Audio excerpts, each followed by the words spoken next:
morning to all dear children and all brothers and sisters present this time. ಎಲ್ಲರಿಗೂ ಮುಂಜಾನೆಯ ವಂದನೆಗಳು. ಕೂಡಿ ಬಂದಿರುವಂತಹ ಸಹೋದರ ಸಹೋದರಿಯರಿಗೆ ಮತ್ತು ಯವನಸ್ಥ ಮಕ್ಕಳಿಗೆ ನಮಸ್ಕಾರ. ನಮಸ್ಕಾರ. ಚೆನ್ನಾಗಿದ್ದೀರಾ? May the good Lord make this time a time of a great blessing for all of us. ನಮ್ಮ ಕರ್ತನಾದ ದೇವರು ಈ ಒಂದು ಸಮಯವನ್ನು ನಮ್ಮೆಲ್ಲರಿಗೂ ಹೆಚ್ಚಿನ ಆಶೀರ್ವಾದದಾಯಕವನ್ನಾಗಿ ಮಾಡಲಿ. Will you please turn with me to the book of Hebrews chapter 2 to read verses 1 through 4. ನಾವು ಇಬ್ರಿಯರಿಗೆ ಬರೆದ ಪತ್ರಿಕೆ 2ನೇ ಅಧ್ಯಾಯ 1ರಿಂದ 4ನೇ ವಚನಗಳವರೆಗೆ ನಮ್ಮ ಸತ್ಯವೇದಗಳನ್ನು ತಿರುಗಿಸೋಣ. Hebrews chapter 2 and verse 1. ಇಬ್ರಿಯರಿಗೆ ಬರೆದ ಪತ್ರಿಕೆ 2ನೇ ಅಧ್ಯಾಯ 1ರಿಂದ 4ನೇ ವಚನ. Therefore we ought to give the more earnest heed to the things which we have heard, lest at any time we should let them slip. ಆದದರಿಂದ ನಾವು ಕೇಳಿದ ಸಂಗತಿಗಳಿಗೆ ತಪ್ಪಿ ಹೋದೆವೆಂದು ಭಯಪಟ್ಟು ಅವುಗಳಿಗೆ ಹೆಚ್ಚಾಗಿ ಲಕ್ಷ್ಯ ಕೊಡುವವರಾಗಿರಬೇಕು. For if the word spoken by angels was steadfast, and every transgression and disobedience received a just recompense of reward. ಯಾಕಂದರೆ ದೇವದೂತರ ಮೂಲಕ ಹೇಳಲ್ಪಟ್ಟ ವಾಕ್ಯವು ಸ್ಥಿರವಾಗಿದ್ದು ಅದನ್ನು ಮೀರಿ ಮಾಡಿದ ಪ್ರತಿಯೊಂದು ತಪ್ಪಿಗೂ ಅವಿಧೇಯತ್ವಕ್ಕೂ ನ್ಯಾಯವಾದ ಪ್ರತಿಫಲ ಉಂಟಾದ ಮೇಲೆ how shall we escape if we neglect so great salvation, which at the first began to be spoken by the Lord and was confirmed unto us by them that heard him. ನಮ್ಮ ಮುಂದಿಟ್ಟಿರುವ ಈ ಅತ್ಯಂತ ವಿಶೇಷ ರಕ್ಷಣೆಯನ್ನು ನಾವು ಅಲಕ್ಷ್ಯ ಮಾಡಿದರೆ ತಪ್ಪಿಸಿಕೊಳ್ಳುವುದು ಹೇಗೆ? God also bearing them witness, both with signs and wonders, and with diverse miracles and gifts of the Holy Ghost, according to his own will. ಇದು ಕರ್ತನಿಂದ ಮೊದಲು ಹೇಳಲ್ಪಟ್ಟಿತು, ಆತನಿಂದ ಕೇಳಿದವರು ಇದನ್ನು ನಮಗೆ ಸ್ಥಿರಪಡಿಸಿದರು, ಮತ್ತು ದೇವರು ಅವರ ಕೈಯಿಂದ ಸೂಚಕ ಕಾರ್ಯಗಳನ್ನು, ಅದ್ಭುತ ಕಾರ್ಯಗಳನ್ನು, ನಾನಾ ವಿಧವಾದ ಮಹತ್ ಕಾರ್ಯಗಳನ್ನು ನಡೆಸಿ. May the good Lord bless the reading of his holy word. ದೇವರು ಈ ಒಂದು ನಾವು ಓದಿದ ವಾಕ್ಯ ಭಾಗದ ಆಶೀರ್ವಾದವನ್ನು ಮಾಡಿ. Did you notice that expression? How shall we escape if we neglect so great a salvation? ಇಲ್ಲಿ ಕೊಡಲ್ಪಟ್ಟಿರುವಂತಹ ಆ ಒಂದು ಮಾತನ್ನ ನೀವು ಗಮನಿಸಿದ್ರ, ನಮ್ಮ ಮುಂದಿಟ್ಟಿರುವ ಈ ಅತ್ಯಂತ ವಿಶೇಷ ರಕ್ಷಣೆ ನಾವು ಅಲಕ್ಷ್ಯ ಮಾಡಿದರೆ ತಪ್ಪಿಸಿಕೊಳ್ಳುವುದು ಹೇಗೆ? As we have seen yesterday, godly desires in golden jubilee. ನಾವು ನಿನ್ನೆ ನೋಡಿಕೊಂಡ ಹಾಗೆ ಈ ಒಂದು ಸುವರ್ಣ ಮಹೋತ್ಸವದ ದಿನದಲ್ಲಿ ನಾವು ದೇವರು ಇಟ್ಟಂತಹ ಆಶೆಗಳು, ಬಯಕೆಗಳನ್ನು ಹೊಂದಬೇಕು. As you have taken that piece of paper and signed at the bottom and said, God, whatever you write about this, I will take it as your will for my life. ನಾವು ಆ ಒಂದು ಕಡೆಯ ಖಾಲಿಪುಟದಲ್ಲಿ ನಮ್ಮ ಸಹಿಗಳನ್ನು ಮಾಡಿ, ಕರ್ತನೇ ಇದರ ಮೇಲೆ ನೀನು ಏನನ್ನು ಬರೆಯುತ್ತೀಯೋ ಅದನ್ನು ನಾನು ಪಡೆದುಕೊಳ್ಳುತ್ತೇನೆ ಎಂಬುದಾಗಿ ಬರೆದೆವು. So we come to the first class now. ಈಗ ನಾವು ಮೊದಲನೆಯ ತರಗತಿಗೆ ಬಂದಿದ್ದೇವೆ. Not only godly desires, but also godly decision. ಕೇವಲ ದೇವರ ಅಥವಾ ದೈವಿಕವಾದ ಬಯಕೆಗಳು ಮಾತ್ರವಲ್ಲ, ದೈವಿಕವಾದಂತಹ ತೀರ್ಮಾನಗಳು ಸಹ. Godly decision for so great salvation. ಅತ್ಯಂತ ವಿಶೇಷವಾದ ರಕ್ಷಣೆಯನ್ನು ಹೊಂದಲಿಕ್ಕಾಗಿ ದೈವಿಕವಾದ ತೀರ್ಮಾನಗಳು. Did you say amen to the prayer that our dear brother has prayed? ಈಗ ತಾನೇ ಸಹೋದರರು ಮಾಡಿದಂತಹ ಪ್ರಾರ್ಥನೆಗೆ ನೀವೆಲ್ಲರೂ ಆಮೆನ್ ಎಂಬುದಾಗಿ ಹೇಳಿದ್ರ? I didn't hear it loudly. ಯಾರು ಜೋರಾಗಿ ಹೇಳುವುದನ್ನು ನಾನು ಕೇಳಿಸಿಕೊಳ್ಳಲಿಲ್ಲ. In the prayer he said, God help us in this camp to make a right decision. ಅವರು ಮಾಡಿದಂತಹ ಪ್ರಾರ್ಥನೆಯಲ್ಲಿ, ಕರ್ತನೆ ಈ ಶಿಬಿರದಲ್ಲಿ ಸರಿಯಾದ ತೀರ್ಮಾನಗಳನ್ನ ಮಾಡಲಿಕ್ಕೆ ಸಹಾಯಿಸು. What is that so great decision is so important for every one of us in our life. ಹಾಗಾದರೆ ಆ ಅತ್ಯಂತ ವಿಶೇಷವಾದಂತಹ ತೀರ್ಮಾನ ನಮ್ಮೆಲ್ಲರಿಗೂ ನಮ್ಮ ಜೀವಿತಗಳಲ್ಲಿ ಮಾಡಬೇಕಾದ ತೀರ್ಮಾನ ಯಾವುದು? It's a decision about my salvation. ಅದ್ಯಾವುದೆಂದರೆ ನಮ್ಮ ರಕ್ಷಣೆಯ ಕುರಿತಾಗಿ ನಾವು ಮಾಡಬೇಕಾದ ತೀರ್ಮಾನ. After all, with my salvation, my life begins with God. ಯಾಕಂದರೆ ನನ್ನ ರಕ್ಷಣೆ ಮತ್ತು ನನ್ನ ಜೀವಿತ ಅದು ಕರ್ತನಲ್ಲಿ ಹುದುಗಿದೆ. Except I am born again, I cannot be in the kingdom of God. ನಾನು ಹೊಸದಾಗಿ ಹುಟ್ಟದೆ ಹೋದರೆ ನಾನು ದೇವರ ರಾಜ್ಯ ಪ್ರವೇಶಿಸಲಿಕ್ಕೆ ಸಾಧ್ಯವಿಲ್ಲ. So at this time about the salvation, make sure that you individually are born again. ಹಾಗಾದರೆ ಈ ರಕ್ಷಣೆಯನ್ನು ಹೊಂದಿಕೊಳ್ಳಬೇಕಾದರೆ ನೀವೆಲ್ಲರೂ ಮಾಡಬೇಕಾದ ಕಾರ್ಯವೇನೆಂದರೆ ನೀವು ಪ್ರತಿಯೊಬ್ಬರು ವೈಯಕ್ತಿಕವಾಗಿ ನೀವು ಹೊಸದಾಗಿ ಹುಟ್ಟಿದ್ದೀರಿ ಎಂಬುದನ್ನು ನೀವು ತೀರ್ಮಾನಿಸಿಕೊಳ್ಳಬೇಕು. So the title for the message is Godly Decision for So Great Salvation. ಹಾಗಾದರೆ ಇಂದಿನ ಸಂದೇಶಕ್ಕೆ ನಾನು ಕೊಡುವಂತಹ ಶೀರ್ಷಿಕೆ ಏನೆಂದರೆ ದೈವಿಕವಾದ ತೀರ್ಮಾನಗಳನ್ನು ಮಾಡಲಿಕ್ಕೆ ದೇವರ Godly decision for so great salvation. ಈ ಅತ್ಯಂತ ವಿಶೇಷವಾದ ರಕ್ಷಣೆಗಾಗಿ ನಾವು ಮಾಡಬೇಕಾದ ದೈವಿಕವಾದ ತೀರ್ಮಾನ. Because anybody who neglected, they did not escape the judgment of God. ಯಾಕಂದರೆ ಯಾರ್ಯಾರು ಈ ತೀರ್ಮಾನವನ್ನ ತಿರಸ್ಕರಿಸಿದರು ಅಥವಾ ಅಲಕ್ಷ್ಯ ಮಾಡಿದರು ಅವರು ದೇವರ ನ್ಯಾಯ ತೀರ್ಪನ್ನು ತಪ್ಪಿಸಿಕೊಳ್ಳಲಿಕ್ಕೆ ಸಾಧ್ಯವಿಲ್ಲ. Now in this class we will see what we have and what we do not have. ಈ ತರಗತಿಯಲ್ಲಿ ನಾವು ನಮಗಿರುವಂತವುಗಳು ಯಾವುದು, ನಮಗೆ ಯಾವ ಸಂಗತಿಗಳು ಇಲ್ಲ ಎಂಬುದನ್ನು ನಾವು ನೋಡಿಕೊಳ್ಳೋಣ. These days in which we are living are known as the days of slipping, days of missing, days of losing. ನಾವು ಜೀವಿಸುತ್ತಿರುವಂತಹ ಈ ಕಾಲಗಳನ್ನು ನಾವು ಕಳೆದು ಹೋಗುವಂತಹ ಕಾಲ ಅಥವಾ ತಪ್ಪಿಸಿಕೊಳ್ಳುವಂತಹ ಕಾಲ ಅಥವಾ ಕೈಯಿಂದ ತಪ್ಪಿ ಹೋಗುವ ಕಾಲ ಎಂಬುದಾಗಿ ನಾವು ಕರೆಯುತ್ತೇವೆ. So everyone sitting here should be sure about your own personal salvation. ಆದ್ದರಿಂದ ಇಲ್ಲಿ ಕುಳಿತಿರುವಂತಹ ಪ್ರತಿಯೊಬ್ಬರು ನಿಮ್ಮ ವೈಯಕ್ತಿಕವಾದ ರಕ್ಷಣೆಗಾಗಿ ನೀವು ತೀರ್ಮಾನಗಳನ್ನ ಅಥವಾ ಖಾತ್ರಿಪಡಿಸಿಕೊಳ್ಳಬೇಕು. Why is this salvation so great? ಹಾಗಾದರೆ ಯಾಕೆ ಈ ರಕ್ಷಣೆ ಎಂಬಂತದ್ದು ಅತಿ ವಿಶೇಷವಾದದ್ದು? Because the savior of this salvation is so great. ಯಾಕಂದರೆ ಈ ರಕ್ಷಣೆಯನ್ನ ಕೊಡುವಂತಹ ರಕ್ಷಕನು ಆತನು ಅತ್ಯಂತ ವಿಶೇಷವಾದವನು, ಮಹತ್ತಾದವನು. According to the Bible, ಸತ್ಯವೇದದ ಪ್ರಕಾರ when you turn to 1 Corinthians chapter 2, 1 ಕೊರಿಂಥದವರಿಗೆ ಬರೆದ ಪತ್ರಿಕೆ 2ನೇ ಅಧ್ಯಾಯಕ್ಕೆ ನೀವು ಬರುವಾಗ and read verse 14 and 15, 14 ಮತ್ತು 15ನೆಯ ವಚನಗಳನ್ನ ನಾವು ಓದಿದರೆ all men, all people of this world actually fall into two categories. ಈ ಲೋಕದಲ್ಲಿರುವಂತಹ ಎಲ್ಲಾ ಜನರು ಅವರು ಎರಡು ವಿಧವಾದಂತಹ ಕ್ಯಾಟಗರಿಗೆ ಅಥವಾ ಗುಂಪಿಗೆ ಸೇರುತ್ತಾರೆ. Verse 14, either they are natural men, 14ನೇ ವಚನದಲ್ಲಿ ಅವರು ಪ್ರಾಕೃತ ಮನುಷ್ಯರಿರಬಹುದು, or otherwise according to verse 15 they are spiritual men. ಇಲ್ಲ ಎಂದರೆ ಇನ್ನೊಂದು ಗುಂಪಿನ ಜನ 15ನೇ ವಚನದಲ್ಲಿ ನಾವು ನೋಡುವಾಗ ದೇವರಾತ್ಮನಿಂದ ನಡೆಸಿಕೊಳ್ಳುವವರು. Natural men who are born naturally into this world. ಪ್ರಾಕೃತ ಮನುಷ್ಯರು ಎಂಬುದಾಗಿ ಹೇಳುವಾಗ ಅವರು ಈ ಲೋಕಕ್ಕೆ ಸ್ವಾಭಾವಿಕವಾಗಿ ಪ್ರಾಕೃತವಾಗಿ ಹುಟ್ಟಿದಂತವರು. But more than that, verse 14 says, but the natural man receiveth not the things of the Spirit of God, for they are foolishness unto him, neither can he know them, because they are spiritually discerned. ಅದಕ್ಕಿಂತ ಹೆಚ್ಚಾಗಿ ಪ್ರಾಕೃತ ಮನುಷ್ಯನೆಂದರೆ ಅವನು ದೇವರಾತ್ಮನ ವಿಷಯಗಳನ್ನು ಬೇಡವೆನ್ನುತ್ತಾನೆ, ಅವು ಅವನಿಗೆ ಹುಚ್ಚು ಮಾತಾಗಿ ತೋರುತ್ತವೆ, ಅವು ಆತ್ಮ ವಿಚಾರದಿಂದ ತಿಳಿಯತಕ್ಕವುಗಳಾಗಿರಲಾಗಿ ಅವುಗಳನ್ನು ಅವನು ಗ್ರಹಿಸಲಾರನು. So in the sight of God there are natural men.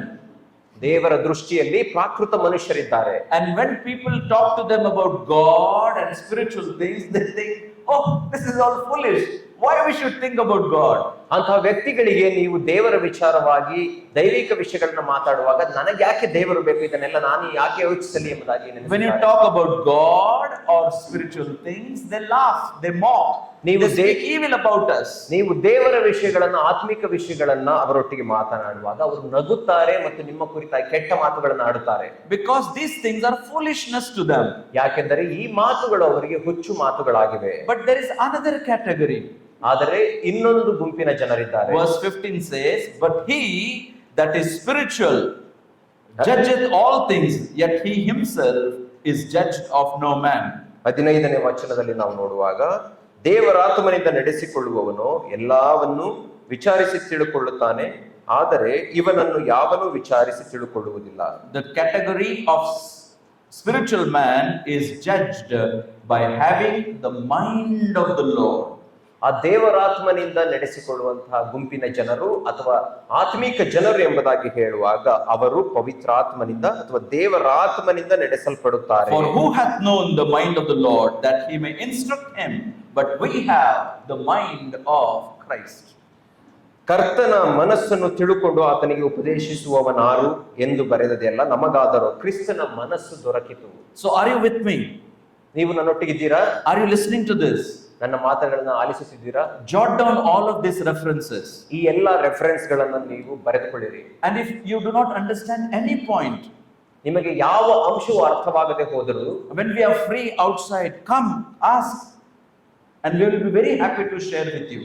ನಾವು ಹೊರಗಡೆ ಸಿಕ್ಕುವಾಗ, ನಾನು ಫ್ರೀ ಸಮಯದಲ್ಲಿ ನೀವು ಬಂದು ನನ್ನೊಟ್ಟಿಗೆ ನಿಮಗೆ ಏನ್ ಅನಿಸುತ್ತದೆ ಅಥವಾ ಯಾವ ಪ್ರಶ್ನೆಗಳಿದೆ ಎಂಬುದನ್ನು ನನ್ನೊಟ್ಟಿಗೆ ಕೇಳಿರಿ. So in the sight of God, there are only two types of people.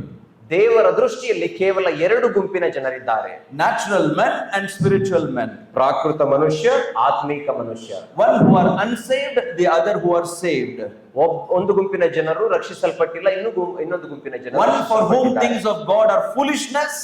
ಒಂದು ಗುಂಪಿನ ಜನರಿಗೆ ದೇವರ ಮಾತುಗಳು ಹುಚ್ಚು ಮಾತಾಗಿದೆ. Neither they are interested nor they are able to comprehend.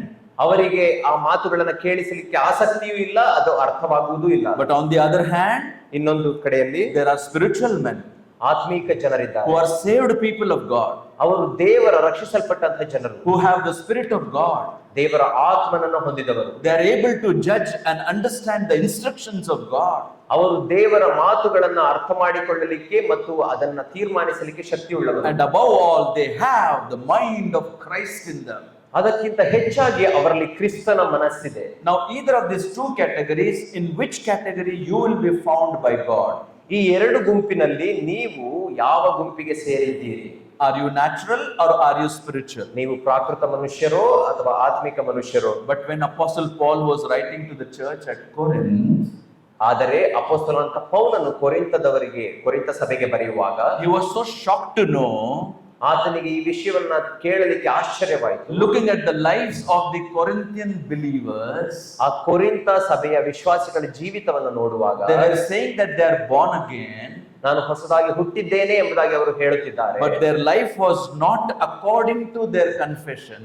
ಆದರೆ ಅವರ ಜೀವಿತ ಅವರ ಮಾತಿಗೆ ಅನುಸಾರವಾಗಿ ಇರಲಿಲ್ಲ. So in chapter 3, ಆದ್ದರಿಂದ 3ನೇ ಅಧ್ಯಾಯಕ್ಕೆ ಬರುವಾಗ there comes out a third group of people, ಅಲ್ಲಿ 3ನೇ ಗುಂಪಿನ ಜನರನ್ನು ನಾವು ನೋಡುತ್ತೇವೆ. and they are known as carnal men. ಅವರನ್ನ ನಾವು ನೋಡುವಾಗ ಅವರು ಶರೀರಾಧೀನ ಸ್ವಭಾವವುಳ್ಳವರು. They say they are born again, ಅವರು ಹೇಳುತ್ತಾರೆ, ನಾನು ಹೊಸದಾಗಿ ಹುಟ್ಟಿದ್ದೇನೆ, but they are not living or led by the Spirit of God. ಆದರೆ ಅವರು ದೇವರ ಆತ್ಮನಿಂದ ನಡೆಸಲ್ಪಟ್ಟವರಾಗಿ ಜೀವಿಸುತ್ತಿಲ್ಲ. They are living a double standard life. ಅವರು ಎರಡು ರೀತಿಯ ಜೀವಿತವನ್ನು ಜೀವಿಸುತ್ತಿದ್ದಾರೆ. Outwardly they are showing that they are people of God, ಹೊರಗಡೆ ಅವರು ದೇವರ ಜನರು ಎಂಬುದಾಗಿ ತೋರಿಸಿಕೊಳ್ಳುತ್ತಾರೆ. but inwardly they have no power of God in them to say no to sin. ಆದರೆ ಆಂತರ್ಯದಲ್ಲಿ ಪಾಪದ ಕುರಿತಾಗಿ ತಿಳಿದುಕೊಳ್ಳಲಿಕ್ಕೆ ಅವರಿಗೆ ದೇವರ ಶಕ್ತಿಯೇ ಇಲ್ಲದವರಾಗಿ ಜೀವಿಸುತ್ತಿದ್ದಾರೆ. There were supposed to be only two groups of people, ಅಲ್ಲಿ ಕೇವಲ ಎರಡು ಗುಂಪಿನ ಜನರಿರಬೇಕು ಎಂಬುದಾಗಿ ನಾವು ನೋಡುತ್ತೇವೆ. natural or spiritual, ಪ್ರಾಕೃತ ಮನುಷ್ಯ ಅಥವಾ ಆತ್ಮಿಕ ಮನುಷ್ಯ, unsaved or saved. ಪಡದವರು, ರಕ್ಷಿಸಲ್ಪಟ್ಟವರು. But there comes a third group in between. ಆದರೆ ಇವೆರಡು ಗುಂಪುಗಳ ಮಧ್ಯದಲ್ಲಿ ಇನ್ನೊಂದು ಗುಂಪಿನ 3ನೇ ಗುಂಪಿನ ಜನರನ್ನು ನಾವು May I tell you, there are many who are falling into this third group today. ನಾನು ನಿಮಗೆ ಹೇಳಲು ಬಯಸುತ್ತೇನೆ, ಈ ಗುಂಪಿಗೆ ನಮ್ಮಲ್ಲಿ ಅನೇಕರು ಸೇರುತ್ತಾರೆ. Who are living a double standard life. ಅವರು ಎರಡು ರೀತಿಯ ಜೀವಿತವನ್ನು ಜೀವಿಸುತ್ತಿದ್ದಾರೆ. It is very doubtful about their salvation. ಅವರು ತಮ್ಮ ರಕ್ಷಣೆಯ ಕುರಿತಾಗಿ ಗಲಿಬಿಲಿ ಉಳ್ಳವರಾಗಿದ್ದಾರೆ. So out of these three categories, in which category you will be found by God in your life? ಹಾಗಾದರೆ ಈ 3 ಗುಂಪುಗಳಲ್ಲಿ ನೀನು ದೇವರಿಂದ ಯಾವ ಗುಂಪಿನಲ್ಲಿ ಸೇರಿದ್ದೀಯಾ? Are you a natural man? ನೀನು ಪ್ರಾಕೃತ ಮನುಷ್ಯನೋ, or a spiritual man? ಆತ್ಮಿಕ ಮನುಷ್ಯನೋ, or a carnal man? ಅಥವಾ ಶರೀರಾಧೀನ ಸ್ವಭಾವಕ್ಕೆ ಸಂಬಂಧಪಟ್ಟ A ಮನುಷ್ಯ? carnal man cannot please God. ಪ್ರಾಕೃತ ಮನುಷ್ಯನು ದೇವರನ್ನ ಮೆಚ್ಚಿಸಲಿಕ್ಕೆ ಸಾಧ್ಯವಿಲ್ಲ. A carnal man cannot be blessed by God. ಪ್ರಾಕೃತ ಮನುಷ್ಯನು ದೇವರಿಂದ ಆಶೀರ್ವಾದ ಹೊಂದಲು ಸಾಧ್ಯವಿಲ್ಲ. Now to understand this, ಇದನ್ನು ಅರ್ಥ ಮಾಡಿಕೊಳ್ಳಲಿಕ್ಕಾಗಿ, that our decision and our assurance for salvation, ನಮ್ಮ ರಕ್ಷಣೆಗಾಗಿ ಮತ್ತು ನಾವು ರಕ್ಷಣೆ ಹೊಂದಿದ್ದೇವೆ ಎಂಬುದನ್ನು ಖಾತ್ರಿಪಡಿಸಿಕೊಳ್ಳಲಿಕ್ಕಾಗಿ, we want to study in 3 simple topics. 3 ಸರಳವಾದಂತಹ ವಿಷಯಗಳನ್ನು ನಾವು ನೋಡಿಕೊಳ್ಳೋಣ. Number 1, we will talk about sin. ಮೊದಲನೇದಾಗಿ ನಾವು ಪಾಪದ ಕುರಿತಾಗಿ ನೋಡಿಕೊಳ್ಳೋಣ. Then we will see about Satan. ನಂತರ ನಾವು ಸೈತಾನನ ಕುರಿತಾಗಿ ನೋಡಿಕೊಳ್ಳೋಣ. And then we will talk about salvation. ನಂತರ ನಾವು ರಕ್ಷಣೆಯ ಕುರಿತಾಗಿ ನೋಡಿಕೊಳ್ಳೋಣ. 3 simple words: 3 ಸರಳವಾದಂತ ವಿಷಯಗಳು: sin, Satan, salvation. ಪಾಪ, ಸೈತಾನ ಮತ್ತು ರಕ್ಷಣೆ. When we say about sin, ನಾವು ಪಾಪ ಎಂಬುದಾಗಿ ಹೇಳುವಾಗ where do we read the first expression of that? ಪಾಪದ ಕುರಿತಾಗಿ ಮೊದಲನೇದಾಗಿ ಎಲ್ಲಿ ತಿಳಿಸಲ್ಪಟ್ಟಿದೆ? What do you think? What is sin? ನೀವು ಪಾಪ ಅಂದರೆ ಏನು ಅಂದ್ಕೊಂಡಿದ್ದೀರಿ? How can we define sin? ಪಾಪವನ್ನು ನಾವು ಹೇಗೆ ವಿವರಿಸಬಹುದು? How can sin come in one's life? ಒಬ್ಬನ ಜೀವಿತದಲ್ಲಿ ಪಾಪ ಪ್ರವೇಶಿಸಲಿಕ್ಕೆ ಹೇಗೆ ಸಾಧ್ಯ? How one becomes a sinner in the sight of God? ಹಾಗಾದ್ರೆ ದೇವರ ದೃಷ್ಟಿಯಲ್ಲಿ ಒಬ್ಬನು ಹೇಗೆ ಪಾಪಿಯಾಗುತ್ತಾನೆ? To understand about the salvation, ರಕ್ಷಣೆಯನ್ನ ಅರ್ಥ to ಮಾಡಿಕೊಳ್ಳಬೇಕು. know about our Savior, ನಮ್ಮ ರಕ್ಷಕನನ್ನ ನಾವು ತಿಳಿದುಕೊಳ್ಳಬೇಕಾಗಿದೆ. dear children, it is very important first of all to know the seriousness about this sin. ನನ್ನ ಪ್ರಿಯ ಮಕ್ಕಳೇ, ನಾವು ಪಾಪದ ತೀವ್ರತೆಯ ಕುರಿತ ಗಂಭೀರತೆಯ ಕುರಿತಾಗಿ ಅರ್ಥ ಮಾಡಿಕೊಳ್ಳಬೇಕು. The first expression we read in Genesis chapter 3 and verse 6. ಪಾಪದ ವಿಷಯವಾಗಿ ನಾವು ಮೊದಲು ನೋಡುವಂತದ್ದು ಆದಿಕಾಂಡ 3ನೇ ಅಧ್ಯಾಯ 6ನೇ ವಚನ. Genesis chapter 3 and verse 6. ಆದಿಕಾಂಡ 3ನೇ ಅಧ್ಯಾಯ 6ನೇ ವಚನ. And when the woman saw the tree was good for food, and that it was pleasant to the eyes, and a tree to be desired to make one wise, she took of the fruit of thereof, and did eat, and gave also unto her husband with her, and he did eat. ಆಗ ಸ್ತ್ರೀಯು ಆ ಮರದ ಹಣ್ಣು ತಿನ್ನುವುದಕ್ಕೆ ಉತ್ತಮವಾಗಿಯೂ ನೋಡುವುದಕ್ಕೆ ರಮ್ಯವಾಗಿಯೂ ಜ್ಞಾನೋದಯಕ್ಕೆ ಅಪೇಕ್ಷಿಸತಕ್ಕದ್ದಾಗಿಯೂ ಇದೆ ಎಂದು ತಿಳಿದು ಅದನ್ನು ತೆಗೆದುಕೊಂಡು ತಿಂದಳು. ಸಂಗಡ ಇದ್ದ ಗಂಡನಿಗೂ ಕೊಡಲು ಅವನೂ ತಿಂದನು. Did you notice the 3 things mentioned there? ಇಲ್ಲಿ 3 ವಿಷಯಗಳ ಕೊಡಲ್ಪಟ್ಟಿದೆ, ನೋಡಿದಿರಾ? Whenever I read that passage of scripture, ಈ ವಚನವನ್ನ ನಾನು ಯಾವಾಗ ಓದುತ್ತೇನೋ one thing that comes to my mind is, ಪ್ರತಿ ಸಮಯದಲ್ಲಿ ನನ್ನ ಮನಸ್ಸಿಗೆ ಬರುವಂತದ್ದು ಏನಂದರೆ, until now there were only 2 voices. ಇಲ್ಲಿಯವರೆಗೂ ಕೇವಲ 2 ಶಬ್ದಗಳನ್ನು ಮಾತ್ರ ಕೇಳಿಸಲ್ಪಡುತ್ತಿದ್ದವು. There was voice of God, ಅಲ್ಲಿ ದೇವರ ಶಬ್ದ and ಕೇಳಿಸುತ್ತಿತ್ತು, there was voice of man. ಮನುಷ್ಯನ ಶಬ್ದ ಕೇಳಿಸುತ್ತಿತ್ತು. Voice of God ದೇವರ ಸ್ವರ and voice of man. ಮನುಷ್ಯನ ಸ್ವರ. But in chapter 3 there comes a third voice.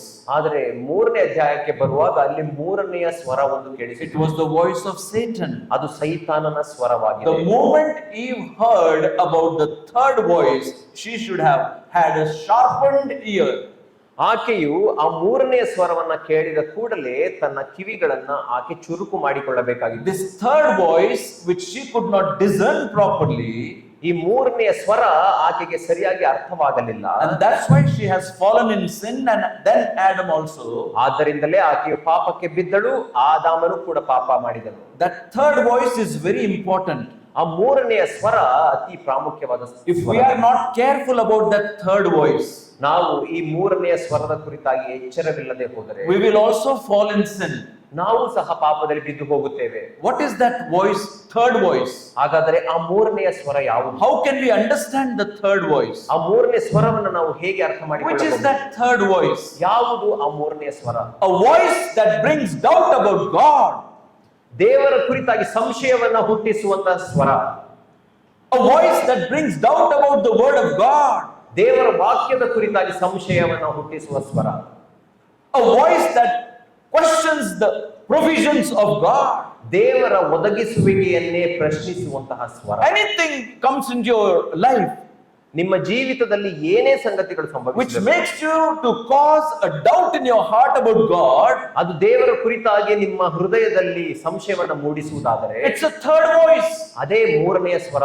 A voice that makes you to disobey God, ಆ ಸ್ವರ ದೇವರಿಗೆ ಅವಿಧೇಯರಾಗುವ ಹಾಗೆ ನಿಮ್ಮನ್ನ ನಡೆಸುತ್ತದೆ. disobey God's commandment, ದೇವರ ಆಜ್ಞೆಗಳನ್ನ ಅವಿಧೇಯರಾಗುವ ಹಾಗೆ, doubt about God's provision, ದೇವರ ಒದಗಿಸುವಿಕೆಯನ್ನ ಪ್ರಶ್ನಿಸುವ a ಹಾಗೆ, voice that questions about God. ದೇವರನ್ನೇ ಪ್ರಶ್ನಿಸುವ ಸ್ವರ. It's a third voice. ಅದೇ 3ನೇ ಸ್ವರವಾಗಿದೆ. It can come from your friend, ಅದು ನಿನ್ನ ಸ್ನೇಹಿತನಿಂದ ಬರಬಹುದು, it can come from within your house. ಅಥವಾ ನಿಮ್ಮ ಕುಟುಂಬಗಳ ಮೂಲಕವೇ ಬರಬಹುದು. So whoever tells anything about God and God's word ನಿಮಗೆ ಯಾರೇ ಆಗಲಿ ದೇವರ ಕುರಿತಾಗಿ ದೇವರ ವಾಕ್ಯದ ಕುರಿತಾಗಿ ಏನೇ and ಹೇಳಿದರು cause a doubt in your life, ನಿಮ್ಮ ಜೀವಿತದಲ್ಲಿ ಸಂಶಯವನ್ನು ಹುಟ್ಟಿಸುವಾಗ have a sharpened ear ನೀವು ಚುರುಕು and ಕಿವಿಯುಳ್ಳವರಾಗಬೇಕು. say no to that voice. ಆ ಸ್ವರಕ್ಕೆ ಇಲ್ಲ ಎಂಬುದಾಗಿ ಹೇಳಬೇಕು. And that voice caused division. ಆ ಒಂದು ಸ್ವರ ಅದು ಭೇದವನ್ನ ಹುಟ್ಟಿಸುವಂತ Which is the third voice? 3ನೇ ಸ್ವರ ಯಾವುದು? voice which separates us from God. ದೇವರಿಂದ ನಮ್ಮನ್ನ ಬೇರ್ಪಡಿಸುವಂತಹ ಸ್ವರ. Voice because of which the glory of God departs from our life. ಆ ಸ್ವರವನ್ನ ಕೇಳಿಸಿಕೊಳ್ಳುವಾಗ, ಅದಕ್ಕೆ ವಿಧೇಯರಾಗುವಾಗ ದೇವರ ಮಹಿಮೆ ನಮ್ಮ ಜೀವಿತವನ್ನು ಬಿಟ್ಟು ಹೋಗುತ್ತದೆ. Voice that causes division between husband and wife. ಆ ಪತಿ ಮತ್ತು ಪತ್ನಿಯ ಮಧ್ಯದಲ್ಲಿ ಭೇದವನ್ನು ಹುಟ್ಟಿಸುವಂತಹ ಸ್ವರ. Voice that brings the penalty of death in their life. ಆ ಪಾಪದ ಆ ಶಾಪವನ್ನ ಅವರ ಜೀವಿತದಲ್ಲಿ ತರುವ ಸ್ವರ. That's the third voice. ಅದೇ ಮೂರನೇ ಸ್ವರವಾಗಿದೆ. And when that voice was heard first time in the Garden of Eden, ಆ ಏದೆನ್ ವನದಲ್ಲಿ ಮೊದಲನೇ ಬಾರಿಗೆ ಆ ಸ್ವರವನ್ನು ಅವರು ಕೇಳಿಸಿಕೊಳ್ಳುವಾಗ, all of these problems came from there. ಆ ಎಲ್ಲಾ ಸಮಸ್ಯೆಗಳು, ಮಾನವನ ಎಲ್ಲಾ ಸಮಸ್ಯೆಗಳು ಅಲ್ಲಿಂದಲೇ ಬಂದವು. Young man, young woman, ಪ್ರಿಯ ಸಹೋದರ ಸಹೋದರಿ, dear brothers and sisters, ಪ್ರಿಯ ಸಹೋದರ ಸಹೋದರಿಯರೇ, let us be careful about third voice. ಈ ಮೂರನೆಯ ಸ್ವರದ ಕುರಿತಾಗಿ ನಾವು ಎಚ್ಚರಿಕೆಯಿಂದಿರೋಣ. What did that third voice say? ಆ ಮೂರನೇ ಸ್ವರ ಏನು ಹೇಳಿತು? Having brought that temptation before her eyes, ಆಕೆಯ ಕಣ್ಣಿನ ಮುಂದೆ ಆ ಶೋಧನೆಯನ್ನ ತಂದು ತೋರಿಸಿ. it used a threefold weapon. ಮೂರು ವಿಧವಾದಂತಹ ಆಯುಧಗಳನ್ನ ಉಪಯೋಗಿಸಿತು. What is that threefold weapon? ಆ ಮೂರು ಆಯುಧಗಳು ಯಾವುದು? Notice that the woman saw the tree was good for food. ಇಲ್ಲಿ ನಾವು ನೋಡುವಾಗ ಆ ಸ್ತ್ರೀಯು ಆ ಮರದ ಹಣ್ಣು ತಿನ್ನುವುದಕ್ಕೆ ಉತ್ತಮವಾಗಿದೆ ಎಂಬುದನ್ನು ನೋಡಿದಳು. Lust of the flesh, ಆ ಶರೀರದ ಆಶೆಗಳು. pleasant to the eyes, lust of the eyes, ಕಣ್ಣಿನ ಆಶೆ. and desire to make one wise, the pride of life. ಮತ್ತು ಆ What's the pride of life? ಆ ಜೀವಿತದ ಒಂದು ಗರ್ವ. Well, you can turn to 1 John chapter 2. 1 ಯೋಹಾನ ಪತ್ರಿಕೆ 2ನೇ ಅಧ್ಯಾಯಕ್ಕೆ ನಮ್ಮ 1 John chapter 2, look at verse 16 and 17. 16, 17ನೇ ವಚನ. 1 ಯೋಹಾನ ಪತ್ರಿಕೆ 2ನೇ ಅಧ್ಯಾಯ 16, 17ನೇ ವಚನವನ್ನು ನಾವು ನೋಡಿ. For all that is in the world, the lust of the flesh and the lust of the eyes and pride of life is not of the Father, but is of the world. And the world passeth away and the lust thereof, but he that doeth the will of God abideth forever. ಲೋಕದಲ್ಲಿರುವ ಶರೀರದಾಶೆ, ಕಣ್ಣಿನಾಶೆ, ಬದುಕು ಬಾಳಿನ ಡಂಬ, ಈ ಮೊದಲಾದವುಗಳೆಲ್ಲವೂ ತಂದೆಯಿಂದ ಹುಟ್ಟದೆ ಲೋಕದಿಂದ ಹುಟ್ಟಿದವುಗಳಾಗಿವೆ. ಲೋಕವು ಅದರ ಆಶೆಯು ಗತಿಸಿ ಹೋಗುತ್ತದೆ, ಆದರೆ ದೇವರ ಚಿತ್ತವನ್ನು ನೆರವೇರಿಸುವವನು ಎಂದೆಂದಿಗೂ ಇರುವನು. Pay attention. ಗಮನಿಸಿರಿ. Genesis chapter 3 verse 6. ಆದಿಕಾಂಡ 3ನೇ ಅಧ್ಯಾಯ 6ನೇ ವಚನ. 1 John chapter 2 verse 16. 1 ಯೋಹಾನ ಪತ್ರಿಕೆ 2ನೇ ಅಧ್ಯಾಯ 16ನೇ ವಚನ. What is said in Genesis, it is found also in the epistle of John. ಆದಿಕಾಂಡದಲ್ಲಿ ಹೇಳಲ್ಪಟ್ಟಂತಹ ಮಾತೆ ಈ ಯೋಹಾನ ಪತ್ರಿಕೆಯಲ್ಲೂ ನಾವು ಕಾಣುತ್ತೇವೆ. The threefold powerful weapon of Satan. ಸೈತಾನನು ಉಪಯೋಗಿಸುವಂತಹ ಬಲವುಳ್ಳಂತಹ ಮೂರು ಆಯುಧಗಳು. Which are those three things? ಆ ಮೂರು ಆಯುಧಗಳು ಯಾವುದು? Lust of the flesh, ಶರೀರದ ಆಶೆ, lust of the eyes, ಕಣ್ಣಿನ ಆಶೆ, and pride of life. ಬದುಕು ಬಾಳಿನ ಡಂಬ. I was so surprised to see ಈ ವಿಷಯವನ್ನ ಕೇಳಲಿಕ್ಕೆ ನನಗೆ ಆಶ್ಚರ್ಯವಾಯಿತು. between Genesis and John, ಆದಿಕಾಂಡ ಮತ್ತು ಯೋಹಾನನ ಪತ್ರಿಕೆ, when you turn to Matthew's Gospel chapter 4, ಇದರ ಮಧ್ಯದಲ್ಲಿ ಮತ್ತಾಯನ ಸುವಾರ್ತೆಗೆ ನೀವು ತಿರುಗಿಸುವಾಗ, when Son of God became Son of Man, ದೇವ ಕುಮಾರನು ಮನುಷ್ಯ ಕುಮಾರನಾದಾಗ, and he came for your salvation and my salvation, ನನ್ನ ನಿನ್ನ ರಕ್ಷಣೆಗಾಗಿ ಆತನು ಈ ಲೋಕಕ್ಕೆ ಬರುವಾಗ, Satan even did not spare the Lord Jesus Christ. ಸೈತಾನನು ಯೇಸು ಕ್ರಿಸ್ತನನ್ನು ಸಹ ಬಿಡಲಿಲ್ಲ. When you read Matthew's Gospel chapter 4, ಮತ್ತಾಯ 4ನೇ ಅಧ್ಯಾಯವನ್ನ ನೀವು ಓದುವಾಗ, you will find he used the same three weapons. ಅದೇ ಮೂರು ಆಯುಧಗಳನ್ನ ಯೇಸು ಕ್ರಿಸ್ತನಿಗೂ ಆತನು ಉಪಯೋಗಿಸಿದನು. So in Genesis 3 you have first Adam. ಆದಿಕಾಂಡದಲ್ಲಿ ನೀವು ಮೊದಲನೇ ಆದಾಮನನ್ನ ಕಾಣುತ್ತೀರಿ. But in Matthew's Gospel chapter 4 you have the last Adam. ಮತ್ತಾಯನ ಸುವಾರ್ತೆ 4ನೇ ಅಧ್ಯಾಯಕ್ಕೆ ಬರುವಾಗ ಅಲ್ಲಿ ಕಡೆಯ ಆದಾಮನನ್ನ ನೀವು There you have ನೋಡುತ್ತೀರಿ. the first man. ಅಲ್ಲಿ ಮೊದಲನೇ ಮನುಷ್ಯನನ್ನ ನೋಡುತ್ತೀರಿ. Here you have the second man from heaven. ಇಲ್ಲಿ ಪರಲೋಕದಿಂದ ಬಂದ ಎರಡನೇ ಮನುಷ್ಯನನ್ನ ಕಾಣುತ್ತೀರಿ. Satan used the same threefold weapon. ಸೈತಾನನು ಅದೇ ಮೂರು ಆಯುಧಗಳನ್ನು ಉಪಯೋಗಿಸಿದನು. Whoever in this world, ಈ ಲೋಕದಲ್ಲಿ ಯಾರೇ ಆಗಿರಬಹುದು, whatever age you are, ಯಾವುದೇ ವಯಸ್ಸಿನವರಾಗಿರಬಹುದು, boy or girl, ಗಂಡಿರಬಹುದು ಹೆಣ್ಣಿರಬಹುದು, man or woman, ಪುರುಷ ಸ್ತ್ರೀ ಇರಬಹುದು, young or old, ಯೌವನಸ್ಥರಿರಬಹುದು, Even ವಯಸ್ಸಾದವರಿರಬಹುದು. today he uses this threefold weapon.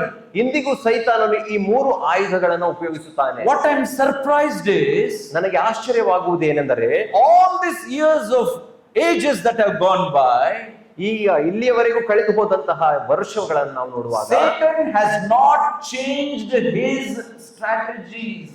ಸೈತಾನನು ತಾನು ಉಪಯೋಗಿಸುವಂತಹ ಕಾರ್ಯಗಳ ಆ ಯೋಜನೆಯನ್ನು ಆತನು ಬದಲಾಯಿಸಿಲ್ಲ. So to make us fall in sin, ನಮ್ಮನ್ನ ಪಾಪದಲ್ಲಿ ಬೀಳಿಸಲಿಕ್ಕಾಗಿ he uses this threefold weapon. ಈ 3 ಆಯುಧಗಳನ್ನು ಆತನು ಉಪಯೋಗಿಸುತ್ತಾನೆ. Lust of the flesh, ಶರೀರದ ಆಶೆ, lust of the eyes, ಕಣ್ಣಿನ ಆಶೆ, and the pride of life. ಬದುಕು ಬಾಳಿನ ಡಂಬ. Young man, ಪ್ರಿಯ ಸಹೋದರ, young woman, ಪ್ರಿಯ ಸಹೋದರಿ, see the beauty of the scripture. ಈ ದೇವರ ವಾಕ್ಯದ ಸೌಂದರ್ಯವನ್ನ ನೋಡಿರಿ. When it came to first Adam, ಮೊದಲನೇ ಆದಾಮನಿಗೆ ಬರುವಾಗ he has fallen prey to that, ಆತನು ಆ ಪಾಪಕ್ಕೆ ಬಿದ್ದು ಹೋದನು. and he has fallen in sin. ಪಾಪದಲ್ಲಿ ಬಿದ್ದು ಹೋದನು. One man committed sin, ಒಬ್ಬ ಮನುಷ್ಯನು ಪಾಪ and ಮಾಡಿದನು. sin passed upon all of us. ಆ ಪಾಪವು ನಮ್ಮೆಲ್ಲರಿಗೂ ಬಂತು. And because of that, there is the death penalty of death upon us. ಆದ್ದರಿಂದಲೇ ನಮ್ಮ ಮೇಲೆ ಆ ಒಂದು ಮರಣ ಶಿಕ್ಷೆ ಉಂಟು. That's why the Bible says, ಆದ್ದರಿಂದಲೇ ಸತ್ಯವೇದವು ಹೇಳುತ್ತದೆ, for all have sinned ಎಲ್ಲರೂ ಪಾಪ ಮಾಡಿ and fallen short of the glory of God. ದೇವರ ಮಹಿಮೆಯನ್ನ ಹೊಂದದೆ ಹೋಗಿದ್ದಾರೆ. Whoever you are, ನೀವು ಯಾರೇ ಇರಬಹುದು, whichever family you are born, ನೀವು ಯಾವುದೇ ಕುಟುಂಬದಲ್ಲಿ ಹುಟ್ಟಿರಬಹುದು, educated or not educated, ವಿದ್ಯಾವಂತರಿರಬಹುದು, ಅವಿದ್ಯಾವಂತರಿರಬಹುದು, rich or poor, ಶ್ರೀಮಂತರಿರಬಹುದು, ಬಡವರಿರಬಹುದು, whoever we are, ನಾವು ಯಾರೇ ಆಗಿರಲಿ, in the sight of God we are all sinners. ದೇವರ ದೃಷ್ಟಿಯಲ್ಲಿ ನಾವೆಲ್ಲರೂ ಪಾಪಿಗಳೇ. Because we came from first Adam. ಯಾಕೆಂದರೆ ನಾವೆಲ್ಲರೂ ಮೊದಲನೇ ಆದಾಮನಿಂದ ಬಂದವರು. But look at the last Adam, ಆದರೆ ಕಡೆಯ ಆದಾಮನನ್ನು ನೋಡಿ, Lord Jesus Christ. ನಮ್ಮ ಕರ್ತನಾದ Yesu Krista. When that same threefold strategy of Satan's weapon was used against him, ಸೈತಾನನು ತನ್ನ ಅದೇ 3 ಆಯುಧಗಳನ್ನ ಯೇಸು ಕ್ರಿಸ್ತನ ಮೇಲೆ ಪ್ರಯೋಗಿಸುವಾಗ, you know what we read there? ನಾವು ಅಲ್ಲಿ ಏನು ಓದುತ್ತೇವೆ ಗೊತ್ತಾ? Do you know what we read in Matthew's Gospel chapter 4? ಮತ್ತಾಯನ ಸುವಾರ್ತೆ 4ನೇ ಅಧ್ಯಾಯದಲ್ಲಿ ನಾವು ಏನು ಓದುತ್ತೇವೆ ಗೊತ್ತಾ? He was victorious. ಆತನು ಜಯ ಹೊಂದಿದನು. He has won victory over sin. ಆತನು ಪಾಪದ ಮೇಲೆ ಜಯವನ್ನ ಹೊಂದಿದನು. And for our sin he died on the cross of Calvary. ನಮ್ಮ ಪಾಪಗಳಿಗಾಗಿ ಆತನು ಕಲ್ವಾರಿಯ ಕ್ರೂಜಿಯಲ್ಲಿ ಸತ್ತನು. That he was buried and he rose again. ಆತನು ಸತ್ತು ಹೂಣಲ್ಪಟ್ಟು ಮೃತ್ಯುಂಜಯನಾಗಿ ಎದ್ದನು. And that's why they that believe in the Lord Jesus Christ, ಆದ್ದರಿಂದಲೇ ಯಾರ್ಯಾರು ಯೇಸು ಕ್ರಿಸ್ತನಲ್ಲಿ ನಂಬಿಕೆ ಇಡುತ್ತಾರೋ, repenting of their sin, ತಮ್ಮ ಪಾಪಗಳಿಗಾಗಿ ಪಶ್ಚಾತ್ತಾಪ ಪಡುತ್ತಾರೆ, believing Jesus Christ died for me, ಯೇಸು ಕ್ರಿಸ್ತನು ನನಗಾಗಿ ಸತ್ತನು ಎಂಬುದಾಗಿ ನಂಬುವಾಗ, was buried and rose again, ಮತ್ತು ಹೂಣಲ್ಪಟ್ಟು ಮೃತ್ಯುಂಜಯನಾಗಿ ಎದ್ದನು ಎಂಬುದಾಗಿ ನಂಬುವಾಗ, and accept him as my Lord and my God. ನನ್ನ ಕರ್ತನು ನನ್ನ ದೇವರು ಎಂಬುದಾಗಿ ಅಂಗೀಕರಿಸಿಕೊಳ್ಳುವ, My Lord and my Savior. ನನ್ನ ಕರ್ತನು ನನ್ನ ರಕ್ಷಕನು That ಎಂಬುದಾಗಿ very ಹೇಳುವಾಗ, moment you are born again. ಆ ಕ್ಷಣವೇ ನೀನು ಹೊಸದಾಗಿ ಹುಟ್ಟುತ್ತೀಯಾ. And that decision is so important in our life. ಆ ತೀರ್ಮಾನ ನಮ್ಮ ಜೀವಿತಗಳ ಅತ್ಯಂತ ಪ್ರಾಮುಖ್ಯವಾದದ್ದು. Naturally, we all belong to first Adam. ನಾವು ಸಾಮಾನ್ಯವಾಗಿ ಮೊದಲನೆಯ ಆದಾಮನಿಗೆ ಸಂಬಂಧಪಟ್ಟವರು. And however you try, ನೀವು ಹೇಗೆ ಪ್ರಯತ್ನಿಸಿದರು, you will say, no, no, no, I will not commit this sin and I will not commit that sin. ನಾನು ಈ ಪಾಪ ಮಾಡುವುದಿಲ್ಲ, ಆ ಪಾಪ ಮಾಡುವುದಿಲ್ಲ ಎಂಬುದಾಗಿ ಹೇಳಿದರು. It's impossible. ಅದು ಸಾಧ್ಯವೇ ಇಲ್ಲ. You cannot overcome sin in your life. ನೀವು ನಿಮ್ಮ ಜೀವಿತದಲ್ಲಿ ಪಾಪವನ್ನ ಮೀರಲಿಕ್ಕೆ ಅಥವಾ ಪಾಪವನ್ನು ಗೆಲ್ಲಲಿಕ್ಕೆ ಸಾಧ್ಯವೇ ಇಲ್ಲ. Because the weapon is very powerful. ಯಾಕಂದರೆ ಆ ಸೈತಾನನ ಆಯುಧಗಳು ಬಲವುಳ್ಳ ಆಯುಧಗಳು. Lust of the flesh, ಶರೀರದ ಆಶೆ, lust of the eyes, ಕಣ್ಣಿನ ಆಶೆ, and the pride of life. ಬದುಕು ಬಾಳಿನ ಡಂಬ. Many good people have fallen into this sin. ಎಷ್ಟೋ ಒಳ್ಳೆಯ ಜನರು ಈ ಪಾಪಗಳಿಗೆ ಬಿದ್ದು ಹೋಗಿದ್ದಾರೆ. Young man and young woman, ಯೌವನ ಸಹೋದರ ಸಹೋದರಿ, who can give us victory? ಯಾರು ನಮಗೆ ಜಯವನ್ನು ಕೊಡಲಿಕ್ಕೆ ಸಾಧ್ಯ? But the Lord Jesus Christ. ನಮ್ಮ ಕರ್ತನಾದ ಯೇಸು ಕ್ರಿಸ್ತನು ಮಾತ್ರ. How can he do that? ಅದನ್ನು ಆತನು ಹೇಗೆ ಮಾಡುತ್ತಾನೆ? When you say to him, Lord, I am a sinner, ನೀವು ಆತನಿಗೆ ಹೀಗೆ ಹೇಳಬೇಕು, ಕರ್ತನೇ ನಾನು ಪಾಪಿ, please forgive me my sin. ನನ್ನ ಪಾಪಗಳನ್ನ ದಯಮಾಡಿ I ಕ್ಷಮಿಸು. am not able to overcome my sin. ನನ್ನ ಪಾಪಗಳನ್ನ ಗೆಲ್ಲಲಿಕ್ಕೆ ನನಗೆ ಸಾಧ್ಯವಾಗುತ್ತಿಲ್ಲ. I believe in the Lord Jesus Christ, ನಾನು ಕರ್ತನಾದ ಯೇಸು ಕ್ರಿಸ್ತನಲ್ಲಿ one ನಂಬುತ್ತೇನೆ. who overcame the sin, ಪಾಪವನ್ನ ಗೆದ್ದಂತ ಯೇಸು ಕ್ರಿಸ್ತನಲ್ಲಿ and I accept you as my Lord and my Savior. ನಾನು ನಿನ್ನನ್ನ ನನ್ನ ಕರ್ತನು ನನ್ನ ರಕ್ಷಕನು ಎಂಬುದಾಗಿ ಅಂಗೀಕರಿಸಿಕೊಳ್ಳುತ್ತೇನೆ. That so great decision in your life, ನೀವು ಮಾಡುವಂತ ಆ ಉತ್ತಮವಾದಂತಹ ತೀರ್ಮಾನ, a genuine decision in your life, ಆ ನಿಜವಾದ ತೀರ್ಮಾನ will make you a child of God. ನಿಮ್ಮನ್ನ ದೇವರ ಮಗನನ್ನಾಗಿ ಮಾಡುತ್ತೆ. And from natural man you will be brought into the spiritual man. ನೀವು ಆ ಪ್ರಾಕೃತ ಮನುಷ್ಯನಿಂದ ಈಗ ಆತ್ಮಿಕ ಮನುಷ್ಯರಾಗುತ್ತೀರಿ. As you live a spiritual life, ನೀವು ಆತ್ಮಿಕ ಜೀವಿತವನ್ನು ಜೀವಿಸುವಾಗ, not only about sin, I said I will tell you about Satan. ನಾನು ಸೈತಾನ ಪಾಪದ ಕುರಿತಾಗಿ ಮಾತ್ರವಲ್ಲ, ಸೈತಾನ ಕುರಿತಾಗಿಯೂ ಹೇಳುತ್ತೇನೆ ಎಂಬುದಾಗಿ ನಿಮಗೆ ತಿಳಿಸಿದೆನು. You know what is the work of Satan today? ಸೈತಾನನ ಕಾರ್ಯ ಏನು ಗೊತ್ತಾ ಇಂದು? What is the work of Satan today? ಸೈತಾನನ ಕಾರ್ಯ ಏನು ಎಂಬುದಾಗಿ ಗೊತ್ತಾ? Write down Satan. ಬರೆದುಕೊಳ್ಳಿರಿ, ಸೈತಾನ. Next verse, 2 Corinthians chapter 4 verse 4. 2 ಕೊರಿಂಥದವರಿಗೆ ಬರೆದ ಪತ್ರಿಕೆ 4ನೇ ಅಧ್ಯಾಯ 4ನೇ ವಚನ. 2 Corinthians chapter 4 verse 4. 2 ಕೊರಿಂಥದವರಿಗೆ ಬರೆದ ಪತ್ರಿಕೆ 4ನೇ ಅಧ್ಯಾಯ 4ನೇ ವಚನ. In whom the God of this world, that is Satan, hath blinded the minds of them which believe not, lest the light of the glorious gospel of Christ, who is the image of God, should shine unto them. ಇವರಲ್ಲಿ ದೇವರ ಪ್ರತಿರೂಪವಾಗಿರುವ ಕ್ರಿಸ್ತನ ಪ್ರಭಾವವನ್ನು ತೋರಿಸುವ ಸುವಾರ್ತೆಯ ಪ್ರಕಾಶವು ಉದಯವಾಗಬಾರದೆಂದು ಈ ಪ್ರಪಂಚದ ದೇವರು ನಂಬಿಕೆಯಿಲ್ಲದವರ ಮನಸ್ಸನ್ನು ಮಂಕು ಮಾಡಿದನು. Satan is doing two-fold work. ಸೈತಾನನು 2 ರೀತಿಯ ಕಾರ್ಯಗಳನ್ನು ಮಾಡುತ್ತಿದ್ದಾನೆ. Number 1, ಮೊದಲನೇ ಕಾರ್ಯ, blinding the minds of men and women. ಮನುಷ್ಯರ ಸ್ತ್ರೀ ಪುರುಷರ ಕಣ್ಣುಗಳನ್ನ ಆತನು ಮಂಕು ಮಾಡುತ್ತಿದ್ದಾನೆ. Whom do we say blind? ಯಾರನ್ನ ನಾವು ಕುರುಡರು ಎಂಬುದಾಗಿ ಕರೆಯುತ್ತೇವೆ? One who is not able to hear. ಯಾರು ಕೇಳಿಸಿಕೊಳ್ಳಲಿಕ್ಕೆ ಸಾಧ್ಯವಿಲ್ಲವೋ ಅವನನ್ನು ನಾವು ಕುರುಡ ಎಂಬುದಾಗಿ ಕರೆಯುತ್ತೇವಾ? Correct? ಸರಿಯಾ? If you say yes, then you are not here. ನೀವು ಹೌದು ಎಂಬುದಾಗಿ ಹೇಳುತ್ತಿರುವುದಾದರೆ ನೀವು ಇಲ್ಲಿಲ್ಲ. You are hungry and waiting for breakfast. ನೀವು ಹಸಿವಿನಿಂದ ಬ್ರೇಕ್ಫಾಸ್ಟ್ ಗಾಗಿ ಕಾಯ್ತಾ They are ಇದ್ದೀರಿ. cooking a nice breakfast for us. ನಮ್ಮೆಲ್ಲರಿಗೂ ಒಳ್ಳೆಯ ಬ್ರೇಕ್ಫಾಸ್ಟ್ ತಯಾರಾಗ್ತಾ ಇದೆ. You like pongal ನಿಮ್ಗೆ ಪೊಂಗಲ್ ಇಷ್ಟನಾ? or you like idli vada? ನಿಮ್ಗೆ ಇಡ್ಲಿ ವಡ ಇಷ್ಟನಾ? What you like? ನಿಮ್ಗೆ ಯಾವ್ದು ಇಷ್ಟ? A nice breakfast is getting ready. ಒಳ್ಳೆಯ ಉಪಹಾರ ತಯಾರಾಗ್ತಿದೆ. And before that, listen to this. ಅದಕ್ಕಿಂತ ಮುಂಚೆ ಇದನ್ನ ಕೇಳಿಸ್ಕೊಳ್ರಿ. What is this? What is Satan doing? ಸೈತಾನ ಏನು ಮಾಡ್ತಿದ್ದಾನೆ? He is not blinding our eyes, ಆತ ನಮ್ಮ ಕಣ್ಣುಗಳನ್ನ ಮಂಕು but ಮಾಡುತ್ತಿಲ್ಲ, he is blinding our minds. ನಮ್ಮ ಹೃದಯಗಳನ್ನ ಆತನು ಮಂಕು ಮಾಡುತ್ತಿದ್ದಾನೆ. If he blinds the eyes of men and women, ಮನುಷ್ಯರ ಅಥವಾ ಸ್ತ್ರೀ ಪುರುಷರ ಕಣ್ಣುಗಳನ್ನು ಮಂಕು ಮಾಡುವುದಾದರೆ we will not be able to see. ನೀವು ನೋಡಲಿಕ್ಕೆ ಸಾಧ್ಯವಿಲ್ಲ. But when the minds are blinded, ಅಥವಾ ಮನಸ್ಸನ್ನೇ ಆತನು ಮಂಕು ಮಾಡುವಾಗ, you know, you become blind in your head, ನಿಮ್ಮ ತಲೆಯಲ್ಲಿ ನೀವು ಮಂಕು ಕುರುಡರಾಗುತ್ತೀರಿ. blind in your hearing, ನಿಮ್ಮ ಕಿವಿಯಲ್ಲಿಯೂ ಕೂಡ ನೀವು ಕೇಳಿಸಿಕೊಳ್ಳಿ, blind in your thinking, ನಿಮ್ಮ ಆಲೋಚನೆಗಳು ಕೂಡ blind ಮಂಕಾಗುತ್ತವೆ. in your speaking. ನಿಮ್ಮ ಮಾತಿನಲ್ಲೂ ಸಹ ಕುರುಡರಾಗುತ್ತೀರಿ. You become totally blind. ನೀವು ಸಂಪೂರ್ಣ ಕುರುಡರಾಗಿ ಹೋಗುತ್ತೀರಿ. So God of this world, Satan, is blinding the minds of men and women. ಈ ಲೋಕದ ದೇವರಾದ ಸೈತಾನನು ಮನುಷ್ಯರ ಜನರ ಕಣ್ಣುಗಳನ್ನು ಮಂಕು ಮಾಡುತ್ತಿದ್ದಾನೆ. And you know why? ನಿಮಗೆ ಗೊತ್ತಾ? Do you know why? ಯಾಕೆ ಎಂಬುದಾಗಿ ಗೊತ್ತಾ? It is written there. ಯಾಕೆಂದ್ರೆ ಇಲ್ಲಿ ಬರೆಯಲ್ಪಟ್ಟಿದೆ. Look at verse 4. 4ನೇ ವಚನವನ್ನು ನೋಡಿರಿ. Why he is blinding the minds of men and women? ಯಾಕೆ ಸ್ತ್ರೀ ಪುರುಷರ ಕಣ್ಣುಗಳನ್ನು ಆತನು ಮಂಕು ಮಾಡುತ್ತಿದ್ದಾನೆ? Who can tell? ಯಾರು ಹೇಳುತ್ತೀರಿ? Look at verse 4. 4ನೇ ವಚನವನ್ನು ನೋಡಿರಿ. Why? ಯಾಕೆ? Why? That the light of the glorious gospel of the Lord Jesus Christ should not shine in their hearts. ಕ್ರಿಸ್ತನ ಪ್ರಭಾವವನ್ನು ತೋರಿಸುವ ಸುವಾರ್ತೆಯ ಪ್ರಕಾಶ ಅವರ ಹೃದಯಗಳಲ್ಲಿ ಉದಯಿಸಬಾರದು.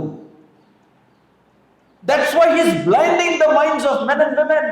ಅದರಿಂದಲೇ ಆತನು ಸ್ತ್ರೀ ಪುರುಷರ ಕಣ್ಣುಗಳನ್ನು ಮಂಕು ಮಾಡುತ್ತಿದ್ದಾನೆ. And that's why the Lord Jesus Christ said, go and preach the gospel. ಆದ್ದರಿಂದಲೇ ಯೇಸು ಸ್ವಾಮಿ ಹೇಳಿದ್ದು, ಹೋಗಿರಿ ಲೋಕದ ಕಟ್ಟಕಡೆಯ ಸುವಾರ್ತೆಯನ್ನು ಸಾರಿರಿ. So here comes the gospel of Christ. ಇಲ್ಲೇ ದೇವರ ಸುವಾರ್ತೆಯು ಬರುವಂತದಾಗಿದೆ. A glorious light from heaven, ಪ್ರಕಾಶಿಸುವಂತಹ ಬೆಳಕು ಪರಲೋಕದಿಂದ, which can remove all this blindness from our heart and mind. ನಮ್ಮ ಹೃದಯಗಳಿಂದ ಮನಸ್ಸಿನಿಂದ ಈ ಒಂದು ಕುರುಡುತನವನ್ನ ತೆಗೆಯುವಂತಹ ಬೆಳಕು. But what is Satan doing? ಆದರೆ ಸೈತಾನನು ಏನು ಮಾಡುತ್ತಿದ್ದಾನೆ? He is blinding the hearts and minds of men and women. ಆತನು ಸ್ತ್ರೀ ಪುರುಷರ ಹೃದಯಗಳನ್ನು ಮನಸ್ಸನ್ನ ಆತನು ಕುರುಡು ಮಾಡುತ್ತಿದ್ದಾನೆ. You know how is he doing? ಅದನ್ನ ಹೇಗೆ ಮಾಡುತ್ತಿದ್ದಾನೆ ಗೊತ್ತಾ? Do you know how is he doing? ಹೇಗೆ ಮಾಡುತ್ತಿದ್ದಾನೆ ಎಂಬುದಾಗಿ ಗೊತ್ತಾ? Very clever. ಆತನು ಅತ್ಯಂತ ಜಾಣತನದಿಂದ ಮಾಡುತ್ತಿದ್ದಾನೆ. Write down second reference. ಎರಡನೆಯ ರೆಫರೆನ್ಸ್ ಬರೆದುಕೊಳ್ಳ್ರಿ. 2 Corinthians chapter 11. 2 ಕೊರಿಂಥದವರಿಗೆ ಬರೆದ ಪತ್ರಿಕೆ 11ನೇ ಅಧ್ಯಾಯ verse 3 and 4. 3 ಮತ್ತು 4ನೇ ವಚನ. What is written there? ಅಲ್ಲಿ ಏನು ಬರೆಯಲ್ಪಟ್ಟಿದೆ? 2 Corinthians 11, 3 and 4. 2 ಕೊರಿಂಥ 11, 3, 4. He is employing threefold weapon. ಇಲ್ಲಿ ಆತನು 3 ವಿಧದ ಆಯುಧಗಳನ್ನು ಉಪಯೋಗಿಸುತ್ತಿದ್ದಾನೆ. What is that again? ಮತ್ತೆ ಏನು ಆಯುಧಗಳು? Number 1, ಮೊದಲನೇ ಆಯುಧ another Jesus. ಇನ್ನೊಬ್ಬ ಯೇಸು. Number 2, 2, another spirit. ಇನ್ನೊಂದು ಆತ್ಮ. Number 3, ಮೂರನೇದು another gospel. ಇನ್ನೊಂದು ಸುವಾರ್ತೆ. My goodness. It is so rampant in the world outside. ಈ ಲೋಕದಲ್ಲಿ ಅದು ಅತ್ಯಂತ ಪ್ರಬಲವಾಗಿದೆ. Jesus, but Yes. not the one who came from heaven. Another Jesus. ಪರಲೋಕದಿಂದ ಬಂದಂತಹ ಯೇಸು ಕ್ರಿಸ್ತನಲ್ಲ, ಬದಲಾಗಿ ಬೇರೆ ಇನ್ನೊಬ್ಬ ಯೇಸು. Not the Spirit of God, another Spirit. ದೇವರ ಆತ್ಮವಲ್ಲ, ಆದರೆ ಇನ್ನೊಂದು ಆತ್ಮ. Not the actual gospel, but another perverted gospel. ನಿಜವಾದ ಸುವಾರ್ತೆ ಅಲ್ಲ, ಬದಲಾಗಿ ತಿರುಚಲ್ಪಟ್ಟಂತಹ ಸುವಾರ್ತೆ. I wish I could explain those three things to you. ಆ ವಿಷಯಗಳನ್ನ ನಿಮಗೆ ಹೇಳಬೇಕು, ತಿಳಿಸಬೇಕು ಎಂಬುದಾಗಿ ನನಗೆ ಇಷ್ಟ. But we be very careful. ಆದರೆ ನಾವು ಅತ್ಯಂತ ಎಚ್ಚರವಾಗಿರಬೇಕು. The word another used 3 times is another of a different kind. ಇನ್ನೊಂದು ಎಂಬುದಾಗಿ ಹೇಳುವಾಗ ಆ ಪದದ ಅರ್ಥ ಅದು ಬೇರೆಯ ವಿಧವಾದದ್ದೇ. So with these 3 things one can be saved. ಈ 3 ಸಂಗತಿಗಳಿಂದ ಒಬ್ಬನು ರಕ್ಷಿಸಲ್ಪಡುತ್ತಾನೆ. There needs a gospel. ಅಲ್ಲಿ ಆತನಿಗೆ ಸುವಾರ್ತೆಯ ಅವಶ್ಯಕತೆ ಇದೆ. There is need of the Spirit of God. ದೇವರ ಆತ್ಮನ ಅವಶ್ಯಕತೆ ಇದೆ. And there is also need of the Lord Jesus Christ. ಮತ್ತು ನಿಜವಾದ ಯೇಸು ಕ್ರಿಸ್ತನ ಅವಶ್ಯಕತೆ ಇದೆ. But Satan cleverly has presented ಆದರೆ ಸೈತಾನನ ಜಾಣತನದಿಂದ another Jesus, ಇನ್ನೊಂದು ಯೇಸುವನ್ನ, another Spirit, ಇನ್ನೊಂದು ಆತ್ಮ, and another gospel. ಇನ್ನೊಂದು ಸುವಾರ್ತೆಯನ್ನು ನಿಮಗೆ ತಿಳಿಸುತ್ತಾನೆ. Young man and young woman, ಪ್ರಿಯ ಸಹೋದರ ಸಹೋದರಿ, listen very carefully. ಅತ್ಯಂತ ಎಚ್ಚರದಿಂದ We ಕೇಳಿಸಿಕೊಳ್ಳಿರಿ. talked little about sin. ನಾವು ಪಾಪದ ಕುರಿತಾಗಿ ಸ್ವಲ್ಪ ಮಾತನಾಡಿದೆವು. Threefold weapon, 3 ಆಯುಧಗಳು never changed. ಸೈತಾನನು ಇನ್ನೂ ಬದಲಾಯಿಸಿಲ್ಲ. Even today, same weapon he is using. ಇಂದಿಗೂ ಸೈತಾನನು ಅದೇ ಆಯುಧಗಳನ್ನು He ಉಪಯೋಗಿಸುತ್ತಿದ್ದಾನೆ. used it with the Lord Jesus also. ಅದನ್ನ ಯೇಸು ಕ್ರಿಸ್ತನೊಟ್ಟಿಗೂ ಉಪಯೋಗಿಸಿದನು. But he was victorious. ಆದರೆ ಯೇಸು ಕ್ರಿಸ್ತನು ಜಯ ಹೊಂದಿದನು. Secondly, about Satan, ಎರಡನೇದಾಗಿ ಸೈತಾನನ who ಕುರಿತಾಗಿ is blinding the minds of men. ಆತನು ಲೋಕದ ಜನರ ಕಣ್ಣುಗಳನ್ನು ಮಂಕು ಮಾಡುತ್ತಿದ್ದಾನೆ. Beware of that third voice. ಮೂರನೆಯ ಸ್ವರದ ಕುರಿತಾಗಿ ಎಚ್ಚರದಿಂದಿರ್ರಿ. Making doubt about God and things of God. ಈ ದೇವರ ಕುರಿತಾಗಿ ಮತ್ತು ದೇವರ ವಿಷಯದ ಕುರಿತಾಗಿ ಸಂಶಯವನ್ನು ಹುಟ್ಟಿಸುವ ಸ್ವರ. Saying no to that third voice. ಆ ಮೂರನೆಯ ಸ್ವರಕ್ಕೆ ಬೇಡ ಎಂಬುದಾಗಿ ಹೇಳಬೇಕು. And being very careful about these 3 things that is employing to blind our minds. ಮತ್ತು ಸೈತಾನನು ನಮ್ಮ ಹೃದಯಗಳನ್ನು ಮಂಕು ಮಾಡಲಿಕ್ಕೆ ಉಪಯೋಗಿಸುವ ಈ ಆಯುಧಗಳನ್ನು ನಾವು ತಿಳಿದುಕೊಳ್ಳಬೇಕು. Another Jesus, ಬೇರೆ ಒಬ್ಬ ಯೇಸು, another Spirit, ಬೇರೆಯ ಆತ್ಮ, and another gospel. ಮತ್ತು ಬೇರೆಯದೊಂದೇ ಸುವಾರ್ತೆ. Maybe in the subsequent class you will hear about it. ನಂತರದ ತರಗತಿಗಳಲ್ಲಿ ನಾವು ಇದರ ಕುರಿತಾಗಿ ತಿಳಿದುಕೊಳ್ಳೋಣ. But let me tell you, as we think about the third word, salvation. ಆದರೆ ಮೂರನೆಯ ಶಬ್ದ ರಕ್ಷಣೆ ಕುರಿತಾಗಿ ನಾನು ನಿಮಗೆ ತಿಳಿಸುವಾಗ, We talked about sin. ನಾವು ಪಾಪದ ಕುರಿತಾಗಿ We have ತಿಳಿದುಕೊಂಡೆವು. seen about Satan. ನಾವು ಸೈತಾನನ ಕುರಿತಾಗಿ ನೋಡಿಕೊಂಡೆವು. Let me tell you about salvation. ಈಗ ರಕ್ಷಣೆ ಕುರಿತಾಗಿ ನಿಮಗೆ ತಿಳಿಸುತ್ತೇನೆ. Write down salvation. ಬರೆದುಕೊಳ್ಳಿರಿ ರಕ್ಷಣೆ. John 3:7. ಯೋಹಾನನ ಸುವಾರ್ತೆ 3ನೇ ಅಧ್ಯಾಯ 7ನೇ ವಚನ. Marvel not when I say unto you, you must be born again. John 3:7. ನೀವು ಹೊಸದಾಗಿ ಹುಟ್ಟಬೇಕು ಎಂದು ನಾನು ನಿನಗೆ ಹೇಳಿದ್ದರಿಂದ ಆಶ್ಚರ್ಯ ಪಡಬೇಡ. Who said? ಯಾರು ಹೇಳಿದ್ರು? The Lord Jesus. ನಮ್ಮ ಕರ್ತನಾದ ಯೇಸು. You must be born again. ನೀನು ಹೊಸದಾಗಿ ಹುಟ್ಟಲೇಬೇಕು. If I ask you, are you born again? ನಾನು ನಿಮ್ಮನ್ನ ಕೇಳುವುದಾದರೆ ನೀನು ಹೊಸದಾಗಿ ಹುಟ್ಟಿದೀಯಾ? I know there will be many who will raise their hand. ನನಗೆ ಗೊತ್ತು ನಿಮ್ಮಲ್ಲಿ ಅನೇಕರು ಕೈಗಳನ್ನು ಎತ್ತುತ್ತೀರಿ. Are you born again? ನೀನು ರಕ್ಷಣೆ ಹೊಂದಿದೀಯಾ? How many of you are born again? ನಿಮ್ಮಲ್ಲಿ ಯಾರು ರಕ್ಷಣೆಯನ್ನು ಹೊಂದಿದ್ದೀರಿ, ಹೊಸದಾಗಿ ಹುಟ್ಟಿದ್ದೀರಿ? Are you born again? ಹೊಸದಾಗಿ ಹುಟ್ಟಿದ್ದೀರಾ? Can I see your hand? ನಾನು ನಿಮ್ಮ ಕೈಗಳನ್ನು ನೋಡಬಹುದಾ? Well, praise God for that. ದೇವರಿಗೆ ಸ್ತೋತ್ರ ಸಲ್ಲಿಸೋಣ. What is being born again? ಹಾಗಾದ್ರೆ ಹೊಸದಾಗಿ ಹುಟ್ಟುವುದು ಎಂದರೇನು? What is salvation? ರಕ್ಷಣೆ ಎಂದರೇನು? What happens when you say you are born again? ನೀನು ಹೊಸದಾಗಿ ಹುಟ್ಟಿದ್ದೀಯಾ ಎಂಬುದಾಗಿ ಹೇಳಿದರೆ What is the change in your life? ನಿನ್ನ ಜೀವಿತದಲ್ಲಿ ಆಗುವ ಬದಲಾವಣೆ ಏನು? See, very simple it is. ಅದು ಅತ್ಯಂತ ಸರಳವಾದದ್ದು. But people have made it so complicated. ಆದರೆ ಜನರು ಅದನ್ನು ಅತ್ಯಂತ ಕಠಿಣ ಮಾಡಿಬಿಟ್ಟಿದ್ದಾರೆ. Number one, ಮೊದಲನೇದು knowing that I am a sinner. ನೀನು ಪಾಪಿ ಎಂಬುದಾಗಿ ಅಥವಾ ನಾನು ಪಾಪಿ ಎಂಬುದಾಗಿ ತಿಳಿದುಕೊಳ್ಳಬೇಕು. Number two, ಎರಡನೆಯ ಸಂಗತಿ, knowing that the wages of sin is death, ಮತ್ತು ಪಾಪದ ಸಂಬಳ ಮರಣ ಎಂಬುದಾಗಿ ತಿಳಿದುಕೊಳ್ಳಬೇಕು. which means eternally being separated from God. ಅದರ ಅರ್ಥ ದೇವರಿಂದ ನಿತ್ಯತ್ವಕ್ಕೂ ಬೇರ್ಪಡಿಸಲ್ಪಡುವುದು. That's why I need to be born again. ಆದ್ದರಿಂದಲೇ ನಾನು ಹೊಸದಾಗಿ ಹುಟ್ಟಲೇಬೇಕು. What is the meaning of that? ಅದರ ಅರ್ಥವೇನು? When we say I am saved or I am born again, what really happened to you? ನಾನು ರಕ್ಷಣೆ ಹೊಂದಿದ್ದೇನೆ, ನಾನು ಹೊಸದಾಗಿ ಹುಟ್ಟಿದ್ದೇನೆ ಎಂಬುದಾಗಿ ನೀನು ಹೇಳುವುದಾದರೆ ನಿನಗೆ ಏನಾಗುತ್ತದೆ? If I ask you to explain, will you be able to tell me what actually happened to you? ಅದನ್ನು ನನಗೆ ವಿವರಿಸಿರಿ ಎಂಬುದಾಗಿ ಹೇಳಿದರೆ ನಿನಗೆ ಏನಾಗಿದೆ ಎಂಬುದನ್ನು ವಿವರಿಸಲಿಕ್ಕೆ ಸಾಧ್ಯವೇ? You are the same person. ನೀನು ಅದೇ ವ್ಯಕ್ತಿಯಾಗಿದ್ದೀಯಾ? Is there any change? ನಿಮ್ಮಲ್ಲಿ ಯಾವುದಾದ್ರೂ ಬದಲಾವಣೆ ಉಂಟಾ? What really happens when we say we are born again? ನಾನು ಹೊಸದಾಗಿ ಹುಟ್ಟಿದ್ದೇನೆ ಎಂಬುದಾಗಿ ಹೇಳುವಾಗ ಏನು ಸಂಭವಿಸುತ್ತದೆ? Listen carefully. ಎಚ್ಚರಿಕೆಯಿಂದ And ಕೇಳಿಸಿಕೊಳ್ಳಿ. don't forget this. ಇದನ್ನು ಮರೆಯಬೇಡ್ರಿ. When we are born into this world, we say we are sinner. ನಾವು ಈ ಲೋಕದಲ್ಲಿ ಹುಟ್ಟುವಾಗ ನಾವೆಲ್ಲರೂ ಪಾಪಿಗಳಾಗಿ ಹುಟ್ಟುತ್ತೇವೆ. What do you mean by sinner? ಆ ಪಾಪಿ ಎಂಬುದಾಗಿ ಹೇಳಿದರೆ ಅರ್ಥವೇನು? Man is a tripartite being. ಆ ಮನುಷ್ಯನು ಮೂರು ಸಂಗತಿಗಳನ್ನು ಒಳಗೊಂಡಂತ There is ವ್ಯಕ್ತಿ. body, there is soul, and there is spirit. ದೇಹ, ಪ್ರಾಣ ಮತ್ತು ಆತ್ಮಗಳನ್ನ ಉಳ್ಳಂತವನು. Genesis chapter 2 verse 7. ಆದಿಕಾಂಡ 2ನೇ ಅಧ್ಯಾಯ 7ನೇ ವಚನ. Man created from the dust of the earth, ಮನುಷ್ಯನನ್ನ ದೇವರು ಮಣ್ಣಿನಿಂದ ಉಂಟು ಮಾಡಿದನು. and God breathed into his nostrils the breath of life, ಆತನ ಮೂಗಿನಲ್ಲಿ ತನ್ನ ಜೀವ ಶ್ವಾಸವನ್ನ ದೇವರು and ಊದಿದನು he became a living soul. ಮತ್ತು ಆತನು ಬದುಕುವ ಪ್ರಾಣಿಯಾದನು. There is body, ಅಲ್ಲಿ ನಾವು ದೇಹವನ್ನು there ನೋಡುತ್ತೇವೆ, is soul, ಪ್ರಾಣವನ್ನು and there ನೋಡುತ್ತೇವೆ is spirit. ಮತ್ತು ಆತ್ಮವನ್ನು ನೋಡುತ್ತೇವೆ. See, with body, ದೇಹದ ಮೂಲಕ we are able to communicate with one another. ನಾವು ಒಬ್ಬರ ಸಂಗಡಲೊಬ್ಬರು ನಾವು ಮಾತನಾಡಲಿಕ್ಕೆ ಅಥವಾ ಸಂಪರ್ಕ ಹೊಂದಲಿಕ್ಕೆ ಸಾಧ್ಯ. With body, we becomes world conscious. ನಾವು ನಮ್ಮ ದೇಹದ ಮೂಲಕ ಈ ಲೋಕವನ್ನು ಅನುಭವಿಸುತ್ತೇವೆ. With soul, we become self-conscious. ಮತ್ತು ನಮ್ಮ ಪ್ರಾಣದಿಂದ ನಾವು ನಮ್ಮ ಸ್ವಂತ ತಿಳುವಳಿಕೆಯನ್ನು ಹೊಂದುತ್ತೇವೆ. Now you are looking at me. ನೀವು ನನ್ನನ್ನು ನೋಡುತ್ತಿದ್ದೀರಿ, I am looking at you. ನಾನು ನಿಮ್ಮನ್ನ ನೋಡುತ್ತಿದ್ದೇನೆ. You are listening to our voice. ನಮ್ಮ ಸ್ವರವನ್ನ ಕೇಳಿಸಿಕೊಳ್ಳುತ್ತಿದ್ದೀರಿ. But within yourself, you are talking. ಆದರೆ ನಿಮ್ಮ ಒಳಗೆ ನೀವು ಮಾತನಾಡಿಕೊಳ್ಳುತ್ತಿದ್ದೀರಿ. Oh, what is this uncle? ಈ ಅಂಕಲ್ ಏನು ಹೇಳುತ್ತಿದ್ದಾರೆ? Oh, he looks like this. Uncle ಈ ರೀತಿ ಕಾಣಿಸ್ತಾರೆ. Oh, this is like this, that is like. You are talking to yourself.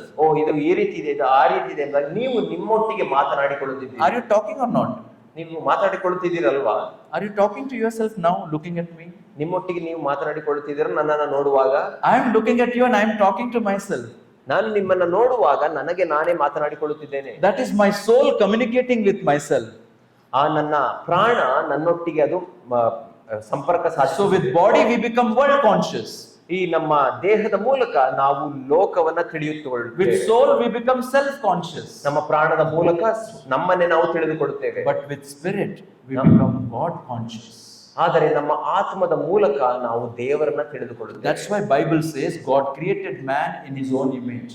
ಆದ್ದರಿಂದಲೇ ಸತ್ಯವೇದ ಹೇಳುತ್ತದೆ ದೇವರು ನಮ್ಮನ್ನ ತನ್ನ ಸ್ವರೂಪದಲ್ಲಿ ಉಂಟು ಮಾಡಿದನು. So when God created man in this as a tripartite being, ದೇವರು ಮನುಷ್ಯನನ್ನ ಈ ಮೂರು ವಿಷಯಗಳನ್ನ ಒಳಗೊಂಡಂತ ವ್ಯಕ್ತಿಯನ್ನಾಗಿ with ಸೃಷ್ಟಿಸಿದನು. body world conscious, ದೇಹದ ಮೂಲಕ ಲೋಕವನ್ನ with soul ತಿಳಿದುಕೊಳ್ಳಲಿಕ್ಕಾಗಿ, self conscious, ಆ ಪ್ರಾಣದ ಮೂಲಕ ತನ್ನನ್ನು ತಾನು ತಿಳಿದುಕೊಳ್ಳಲಿಕ್ಕಾಗಿ, and with spirit God conscious. ಮತ್ತು ಆತ್ಮದ ಮೂಲಕ ದೇವರನ್ನ When ತಿಳಿದುಕೊಳ್ಳಲಿಕ್ಕೆ. man committed sin, ಮನುಷ್ಯನು ಪಾಪ ಮಾಡುವಾಗ you know what happened? ಏನಾಯ್ತು ಗೊತ್ತಾ? These three things got intermingled.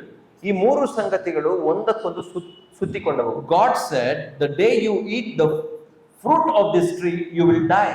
ದೇವರು ಹೇಳಿದನು, ಈ ಮರದ ಹಣ್ಣನ್ನು ನೀನು ತಿಂದ ದಿನವೇ ನೀನು ಸತ್ತು ಹೋಗುವಿ. Did Adam and Eve eat that fruit? ಆದಾಮ ಹವ್ವರು ಆ ಹಣ್ಣನ್ನ ತಿಂದ್ರ? Yes or no? ಹೌದಾ ಇಲ್ವಾ? Yes or no? Not all. Yes or no? Yes. They really ate. ಅವರು ನಿಜವಾಗಿಯೂ ತಿಂದರು. But did they die? ಅವ್ರು ಸತ್ತು ಹೋದ್ರ?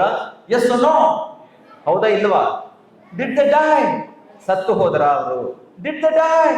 ಅವ್ರು ಸತ್ರ? How many years Adam lived? ಆದಾಮ ಎಷ್ಟು ವರ್ಷ ಬದುಕಿದನು? How many years Adam lived? ಆದಾಮ ಎಷ್ಟು ವರ್ಷ ಬದುಕಿದನು? 960 years. 930 years. 930 ವರ್ಷ. That means what God said was wrong? ಹಾಗಾದ್ರೆ ದೇವರು ಹೇಳಿದ್ದು ಸುಳ್ಳ? No. ಇಲ್ಲ. Adam died. ಆದಾಮನು ಸತ್ತು He ಹೋದನು. died in his spirit. ಆತನು ಆತ್ಮದಲ್ಲಿ ಸತ್ತು ಹೋದ. That means these three things which got intermingled, ಈ ಒಂದಕ್ಕೊಂದು ಸುತ್ತುಕೊಂಡಂತಹ ಈ ಮೂರು ಸಂಗತಿಗಳು, body, soul and spirit. ದೇಹ, ಪ್ರಾಣ, ಆತ್ಮ. With spirit he was able to control his body and soul. ಆ ಆತ್ಮದ ಮೂಲಕ ತನ್ನ ಪ್ರಾಣ ಮತ್ತು ದೇಹವನ್ನು ಆತನು ನಿಯಂತ್ರಿಸುತ್ತಿದ್ದನು. But because of sin, ಆದರೆ ಪಾಪದ ನಿಮಿತ್ತ his spirit was dead. ಆತನ ಆತ್ಮವು ಸತ್ತು ಹೋಯಿತು. He lost the relationship with God. ದೇವರೊಟ್ಟಿಗಿನ ಸಂಬಂಧವನ್ನು ಕಳೆದುಕೊಂಡನು. And his soul, his self was ruling over his body. ಈಗ ಆತನ ಪ್ರಾಣ ಅಥವಾ ತಾನು ಎಂಬಂತಹ ಶಕ್ತಿ ಆತನ ದೇಹವನ್ನು ಆಳುತ್ತಾ ಇದೆ. That's why a sinner is one who wants to do what he likes. ಆದ್ದರಿಂದಲೇ ಪಾಪಿ ಎಂದರೆ ಯಾರು ಅಂದರೆ ತನಗಿಷ್ಟ ಬಂದದನ್ನ ಮಾಡುವಂತಹ ವ್ಯಕ್ತಿ. He wants to see what he likes. ಆತನು ತನಗಿಷ್ಟ ಬಂದದನ್ನ ನೋಡುತ್ತಾನೆ. He wants to eat or drink or smoke or do whatever he likes. ತನಗೆ ಇಷ್ಟವಾದದನ್ನ ತಿನ್ನುತ್ತಾನೆ, ಕುಡಿಯುತ್ತಾನೆ ಮತ್ತು ಸೇದುತ್ತಾನೆ. Why? Because he is living a soulish life. ಯಾಕಂದರೆ ಆತನು ತನ್ನ ಪ್ರಾಣದ ಮೂಲಕ ಜೀವಿಸುತ್ತಿದ್ದಾನೆ. So these three things are intermingled.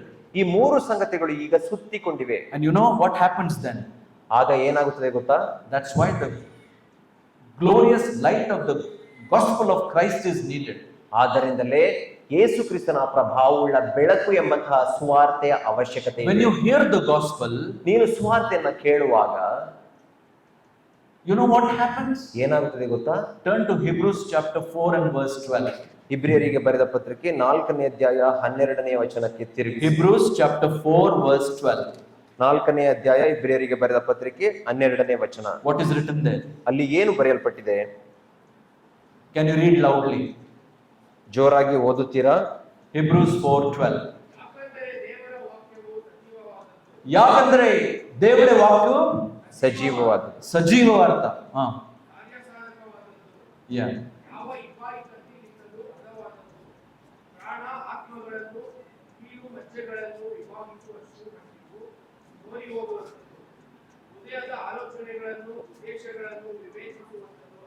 Praise God for that. ದೇವರಿಗೆ ಸ್ತೋತ್ರ ಸಲ್ಲಿಸೋಣ. When you hear the gospel of the Lord Jesus, ನೀವು ಯೇಸು ಕ್ರಿಸ್ತನ ಸುವಾರ್ತೆಯನ್ನ ಕೇಳಿಸಿಕೊಳ್ಳುವಾಗ it comes like a double-edged sword. ಅದು ಇಬ್ಬಾಯಿ ಕತ್ತಿಯ ರೀತಿಯಲ್ಲಿ ಬರುತ್ತದೆ. Now as a sinner this is intermingled. ಪಾಪಿಯಾಗಿರುವಾಗ ಈ ಮೂರು ಸಂಗತಿಗಳು ಸುತ್ತಿಕೊಂಡಿವೆ. And the sword of God's gospel of the Lord comes. ದೇವರ ವಾಕ್ಯವೆಂಬ ಸುವಾರ್ತೆ ಅದು ಬರುತ್ತದೆ. It does only one work. ಅದು ಒಂದು ಕಾರ್ಯವನ್ನು ಮಾತ್ರ It does ಮಾಡುತ್ತದೆ. the work of dissection or dissection. ಅದು ಈ ಸಂಗತಿಗಳ ಮೂರು ಸುತ್ತಿಕೊಂಡ ಸಂಗತಿಗಳನ್ನು ಬೇರ್ಪಡಿಸುತ್ತದೆ. It separates the soul from the body. ಅದು ಪ್ರಾಣವನ್ನ ದೇಹದಿಂದ ಬೇರ್ಪಡಿಸುತ್ತದೆ. And soul from the body and spirit from the soul. ಮತ್ತು ಆತ್ಮವನ್ನ ಪ್ರಾಣದಿಂದ ಬೇರ್ಪಡಿಸುತ್ತದೆ. The word of God does only this work. ದೇವರ ವಾಕ್ಯವು ಕೇವಲ ಇದೇ ಕಾರ್ಯವನ್ನು ಮಾಡುತ್ತದೆ. Dissecting us.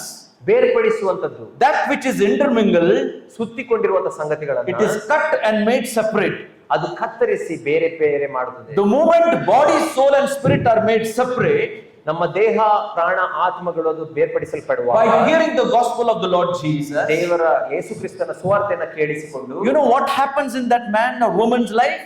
ಆ ಪುರುಷನ ಅಥವಾ ಸ್ತ್ರೀಯ ಜೀವಿತದಲ್ಲಿ ಏನಾಗುತ್ತದೆ ಗೊತ್ತಾ? Their soul starts crying. ಆತನ ಪ್ರಾಣವು ಅದು ಕೂಗಿಕೊಳ್ಳುತ್ತದೆ. And they say one prayer. ಅವರು ಒಂದು ಪ್ರಾರ್ಥನೆಯನ್ನು ಮಾಡುತ್ತಾರೆ. You know what they say? ಅವರು ಏನು Lord, I am a sinner. ಕರ್ತನೇ ನಾನು ಪಾಪಿಯಾಗಿದ್ದೇನೆ. Lord, I am a sinner. ಕರ್ತನೇ ನಾನು ಪಾಪಿ. Otherwise a man or woman will never accept their sinner. ಇಲ್ಲದಿದ್ದರೆ ಆ ಸ್ತ್ರೀ ಆಗಲಿ ಪುರುಷನಾಗಲಿ ಯೇಸು ಕ್ರಿಸ್ತನನ್ನು ಅಂಗೀಕರಿಸಿಕೊಳ್ಳಲಾರರು. Look at Simon Peter. ಸೀಮೋನ ಪೇತ್ರನನ್ನು ನೋಡಿರಿ. What did he say in Luke 5? ಲೂಕ 5ನೇ ಅಧ್ಯಾಯದಲ್ಲಿ ಏನು ಹೇಳಿದನು? Lord, depart from me, for I am a sinner. ಕರ್ತನೇ ನನ್ನಿಂದ ಹೊರಟು ಹೋಗು, ನಾನು ಪಾಪಿ. Psalm 51 and verse 5. 51. 51ನೇ ಕೀರ್ತನೆ What did David say? 5ನೇ ವಚನದಲ್ಲಿ Behold, I am a sinner from my mother's womb. ನನ್ನ ತಾಯಿಯ ಗರ್ಭದಿಂದಲೇ ಪಾಪಿ, In sin did my mother conceive. ಮತ್ತು ಪಾಪದಲ್ಲಿಯೇ ನನ್ನ ತಾಯಿ ನನ್ನ Look at Luke's Gospel, ಗರ್ಭಧರಿಸಿದಳು. chapter 15. ಲೂಕ 15ನೇ ಅಧ್ಯಾಯವನ್ನು ನೋಡ್ರಿ. What did the prodigal say? ಅಲ್ಲಿ ತಪ್ಪಿ ಹೋದ ಮಗನು ಏನು ಹೇಳಿದನು? I will go to my father and say, Father, I have sinned against heaven and against you. I am a sinner. ನನ್ನ ತಂದೆಯ ಬಳಿಗೆ ನಾನು ಹೋಗಿ ಈ ರೀತಿ ಹೇಳುತ್ತೇನೆ, ಪರಲೋಕಕ್ಕೆ ವಿರುದ್ಧವಾಗಿ ನಿನಗೆ ವಿರುದ್ಧವಾಗಿ ಪಾಪ ಮಾಡಿದ್ದೇನೆ, ನಾನು ಪಾಪಿ. First Timothy chapter 1 verse 15. I am a chief of sinners, Apostle Paul says. 1 Timothy 1ನೇ ಅಧ್ಯಾಯ 15ನೇ ವಚನದಲ್ಲಿ ಪೌಲನು ಹೇಳುತ್ತಾನೆ, ಪಾಪಿಗಳಲ್ಲಿ ನಾನೇ ಮುಖ್ಯನು. The moment you hear the gospel, ನೀವು ಸುವಾರ್ತೆಯನ್ನು ಕೇಳಿಸಿಕೊಳ್ಳುವ ತಕ್ಷಣವೇ and you cry out and say, Lord, I am a sinner, forgive me. ಮತ್ತು ದೇವರಿಗೆ ನೀವು ಕೂಗಿಕೊಳ್ಳಬೇಕು, ನಾನು ಪಾಪಿ, ನನ್ನನ್ನು ಕ್ಷಮಿಸು. That very moment, ಆ ಕ್ಷಣದಲ್ಲಿಯೇ Spirit of God comes ದೇವರ ಆತ್ಮವು ಬರುತ್ತದೆ and quickens or makes alive your spirit. ನಿಮ್ಮ ಆತ್ಮಗಳನ್ನ ಅದು ಜೀವಿಸುವ ಹಾಗೆ ಮಾಡುತ್ತದೆ. And you are born again. ಮತ್ತು ನೀನು ಹೊಸದಾಗಿ You are a ಹುಟ್ಟಿದ್ದೀಯ. child of God. ನೀನು ದೇವರ ಮಗನಾಗಿದ್ದೀಯ. Now you are no longer living according to your soul. ನೀನು ನಿನ್ನ ಪ್ರಾಣದ ರೀತಿಯಲ್ಲಿ ಇನ್ನು ಬದುಕುತ್ತಿಲ್ಲ. But because your spirit is made alive, ಈಗ ನಿನ್ನ ಆತ್ಮವು ಜೀವಿಸಲ್ಪಟ್ಟಿರುವ ಕಾರಣ you are able to control your own desires. ನಿನ್ನ ಆಶೆಗಳನ್ನ ನೀನು ನಿಯಂತ್ರಿಸಲಿಕ್ಕೆ And ಸಾಧ್ಯ. you become a spiritual man or woman. ಮತ್ತು ನೀನು ಆತ್ಮಿಕ ವ್ಯಕ್ತಿ ಅಥವಾ ಸ್ತ್ರೀ ಆಗುತ್ತೀಯ. Where it is written, ಎಲ್ಲಿ ಬರೆಯಲ್ಪಟ್ಟಿದೆ? write down. ಬರೆದುಕೊಳ್ಳಿ. Ephesians chapter 1 and verse 13. ಎಫೆಸದವರಿಗೆ ಬರೆದ ಪತ್ರಿಕೆ 1ನೇ ಅಧ್ಯಾಯ 13ನೇ ವಚನ. Ephesians chapter 1 verse 13. ಎಫೆಸದವರಿಗೆ ಬರೆದ ಪತ್ರಿಕೆ 1ನೇ ಅಧ್ಯಾಯ 13ನೇ ವಚನ. Apostle Paul writing to the believers in Ephesus, ಎಫೆಸದ ವಿಶ್ವಾಸಿಗಳಿಗೆ ಅಪೊಸ್ತಲನಾದ ಪೌಲನು he ಬರೆಯುತ್ತಿದ್ದಾನೆ. says, in whom ye also trusted, after that ye heard the word of truth, the gospel of your salvation, in whom also after that you believed, ye were sealed with the Holy Spirit of promise.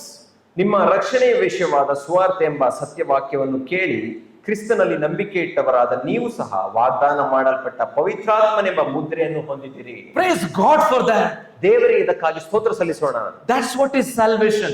ಅದೇ ರಕ್ಷಣೆ ಎಂದರೆ That our spirit is made alive, ನಮ್ಮ ಆತ್ಮಗಳು ಅವು ಜೀವಿಸಲ್ಪಡುತ್ತಾ ಇವೆ. quickened by faith in the Lord Jesus. ಯೇಸು ಕ್ರಿಸ್ತನಲ್ಲಿ ನಂಬಿಕೆ ಇಟ್ಟ ಕಾರಣ. Will you come to the Lord Jesus now? ನೀನು ಕರ್ತನಾದ ಯೇಸು ಕ್ರಿಸ್ತನ ಬಳಿಗೆ ಬರುತ್ತೀಯಾ? Will you cry out and say, Lord, forgive me a sinner? ನನ್ನ ಪಾಪಗಳನ್ನು ಕ್ಷಮಿಸು ಎಂಬುದಾಗಿ ಕೂಗಿಕೊಳ್ಳುತ್ತೀಯಾ? The moment you do it truly, genuinely, ನೀನು ನಿಜವಾಗಿ ಆ ರೀತಿ ಪಶ್ಚಾತ್ತಾಪ ಪಟ್ಟು ಆ ಕಾರ್ಯವನ್ನು ಮಾಡಿದ ತಕ್ಷಣವೇ Spirit of God will quicken your spirit and you will become a child of God. ದೇವರ ಆತ್ಮನು ನಿನ್ನ ಸತ್ತು ಹೋದ ಆತ್ಮನನ್ನ ಬದುಕಿಸುತ್ತಾನೆ ಮತ್ತು ನೀನು ದೇವರ ಮಗನಾಗುತ್ತೀಯ. That's why we have read from Hebrews chapter 2. ಅದರಿಂದಲೇ ನಾವು ಇಬ್ರಿಯರಿಗೆ ಬರೆದ ಪತ್ರಿಕೆ 2ನೇ ಅಧ್ಯಾಯವನ್ನು ಓದಿಕೊಂಡೆವು. How shall we escape if we neglect so great salvation? ನಮ್ಮ ಮುಂದೆ ಇಡಲ್ಪಟ್ಟಿರುವ ಈ ಅತ್ಯಂತ ವಿಶೇಷ ರಕ್ಷಣೆ ನಾವು ಅಲಕ್ಷ್ಯ ಮಾಡಿದರೆ ತಪ್ಪಿಸಿಕೊಳ್ಳುವುದು ಹೇಗೆ? Young brother, young sister, ಯೌವನ ಸಹೋದರ ಸಹೋದರಿ, whoever you are, ನೀನು ಯಾರೇ ಇರಬಹುದು, make sure that you are born again. ನೀನು ಹೊಸದಾಗಿ ಹುಟ್ಟಿದ್ದೀಯಾ ಎಂಬುದನ್ನು ಖಾತ್ರಿಪಡಿಸಿಕೋ. Don't be in dilemma, don't be in doubt, ಆ ಒಂದು ಸಂಶಯದಲ್ಲಿ ಇರಬೇಡ. because only this decision will decide your destination. ಯಾಕಂದ್ರೆ ನೀನು ಮಾಡುವ ಈ ತೀರ್ಮಾನವೇ ನೀನು ಎಲ್ಲಿ ಸೇರುತ್ತೀಯ ಎಂಬುದನ್ನು ತೀರ್ಮಾನಿಸುತ್ತದೆ. If you are not genuinely born again, ನೀನು ನಿಜವಾಗಿಯೂ ಹೊಸದಾಗಿ ಹುಟ್ಟದೇ ಹೋದರೆ, if you are not genuinely born again, ನೀನು ಹೊಸದಾಗಿ ನಿಜವಾಗಿಯೂ ಹುಟ್ಟದೇ ಹೋದರೆ, if you are not genuinely born again, ನೀನು ನಿಜವಾಗಿಯೂ ಹೊಸದಾಗಿ your destination will be hell forever. ನಿನ್ನ ಅಂತ್ಯಸ್ಥಿತಿ ಅದು ನಿತ್ಯಕ್ಕೂ ನೀನು ನರಕದಲ್ಲಿ ಇರಬೇಕು. So in this camp, ಈ ಒಂದು ಶಿಬಿರದಲ್ಲಿ make sure that you are born again. ನೀನು ಹೊಸದಾಗಿ ಹುಟ್ಟಿದ್ದೀಯಾ ಎಂಬುದನ್ನು ಖಾತ್ರಿಪಡಿಸಿ, Have the assurance of salvation, ಆ ರಕ್ಷಣೆ ಹೊಂದಿದೆಯಾ ಎಂಬಂತಹ ನಂಬಿಕೆಯನ್ನ, that you are not natural man, ನೀನು ಪ್ರಾಕೃತ ಮನುಷ್ಯನಲ್ಲ, but you are a spiritual man, ನೀನು ಆತ್ಮಿಕ ಮನುಷ್ಯನು, a spiritual woman, ಆತ್ಮಿಕ ಸ್ತ್ರೀ ಆಗಿದ್ದೀಯಾ. where you are not living according to your soul, but according to the spirit. ನಿನ್ನ ಪ್ರಾಣದ ರೀತಿಯಲ್ಲಿ ನೀನು ಜೀವಿಸುತ್ತಿಲ್ಲ, ಬದಲಾಗಿ ನಿನ್ನ ಆತ್ಮದಿಂದ ನೀನು ಜೀವಿಸುವವನಾಗಿರುತ್ತೀಯ. Godly decision for so great salvation. ಈ ಅತ್ಯಂತ ವಿಶೇಷ ರಕ್ಷಣೆಯನ್ನು ಹೊಂದಿಕೊಳ್ಳಲಿಕ್ಕಾಗಿ ದೈವಿಕವಾದ ತೀರ್ಮಾನಗಳನ್ನು ಮಾಡಬೇಕು. May God help you to understand this. ಇದನ್ನು ಅರ್ಥ ಮಾಡಿಕೊಳ್ಳುವ ಹಾಗೆ ದೇವರು ನಿಮಗೆ ಸಹಾಯಿಸಲಿ. Tomorrow if anybody asks you, how are you born again? ನಿಮಗೆ ನಾಳೆ ಯಾರಾದರೂ ಕೇಳುವುದಾದ್ರೆ ಹೇಗೆ ನೀನು ಹೊಸದಾಗಿ You ಹುಟ್ಟಿದ್ದೀಯಾ? should be able to describe these things which you have heard today. ಈಗ ನೀವು ಕೇಳಿಸಿಕೊಂಡಂತ ಈ ಸಂಗತಿಗಳನ್ನು ಅವರಿಗೆ ನೀವು ವಿವರಿಸಬೇಕು. Now I am a child of God. ಈಗ ನಾನು ದೇವರ ಮಗನಾಗಿದ್ದೇನೆ. I praise God. ನಾನು ದೇವರಿಗೆ ಸ್ತೋತ್ರ May ಸಲ್ಲಿಸುತ್ತೇನೆ. these words be an encouragement to you ಈ ವಾಕ್ಯಗಳು ನಿಮ್ಮನ್ನ ಪ್ರೋತ್ಸಾಹಿಸಲಿ. for the assurance of your salvation. ನಿಮ್ಮ ರಕ್ಷಣೆ ಹೊಂದಿದ್ದೀರಿ ಎಂಬುದನ್ನ Any ತಿಳಿದುಕೊಳ್ಳಲಿಕ್ಕಾಗಿ. any question you have, ಯಾವುದಾದ್ರೂ ಪ್ರಶ್ನೆ ಉಂಟಾ? write down on a page of piece of paper. ಇದ್ದರೆ ಅದನ್ನ ಒಂದು ಚೀಟಿಯಲ್ಲಿ ಬರೆದುಕೊಳ್ಳಿ. Later on you can ask us. ನಂತರ ನೀವು ಕೇಳಬಹುದು. We are not here only to preach the message. ನಾವು ಇಲ್ಲಿ ಕೇವಲ ಬೋಧಿಸಲಿಕ್ಕೆ ಇಲ್ಲ. We want to see in this camp with much prayer and burden in heart that every soul must be touched by the Lord. ನಾವು ಈ ಶಿಬಿರದಲ್ಲಿ ಹೃದಯದ ಭಾರವುಳ್ಳವರಾಗಿ ಮತ್ತು ಜವಾಬ್ದಾರಿಯಿಂದ ಪ್ರತಿಯೊಂದು ಆತ್ಮವು ಅದು ರಕ್ಷಿಸಲ್ಪಡಬೇಕೆಂಬುದಾಗಿ ಬಯಸುತ್ತೇವೆ. Maybe a young girl like her. ಈ ಮಗಳ ರೀತಿಯಲ್ಲಿ ಚಿಕ್ಕ ಹುಡುಗಿಯು ಸಹ. ಹೆಸರೇನಮ್ಮ? Josna. So sweet, Josna. Jyotsna. Huh? Josna. Jyotsna. Josna, very good. Or anyone from that age to any age. ಆ ಚಿಕ್ಕ ಹುಡುಗಿಯಿಂದ ಎಷ್ಟು ವರ್ಷದವರಾದ್ರೂ ಪರವಾಗಿಲ್ಲ. May the good Lord bless this word to your heart. ನಿಮ್ಮೆಲ್ಲರ ಹೃದಯಗಳನ್ನ ದೇವರು ಈ ವಾಕ್ಯವನ್ನ ನಿಮಗೆ ಆಶೀರ್ವದಿಸಲಿ. Amen. ಆಮೆನ್.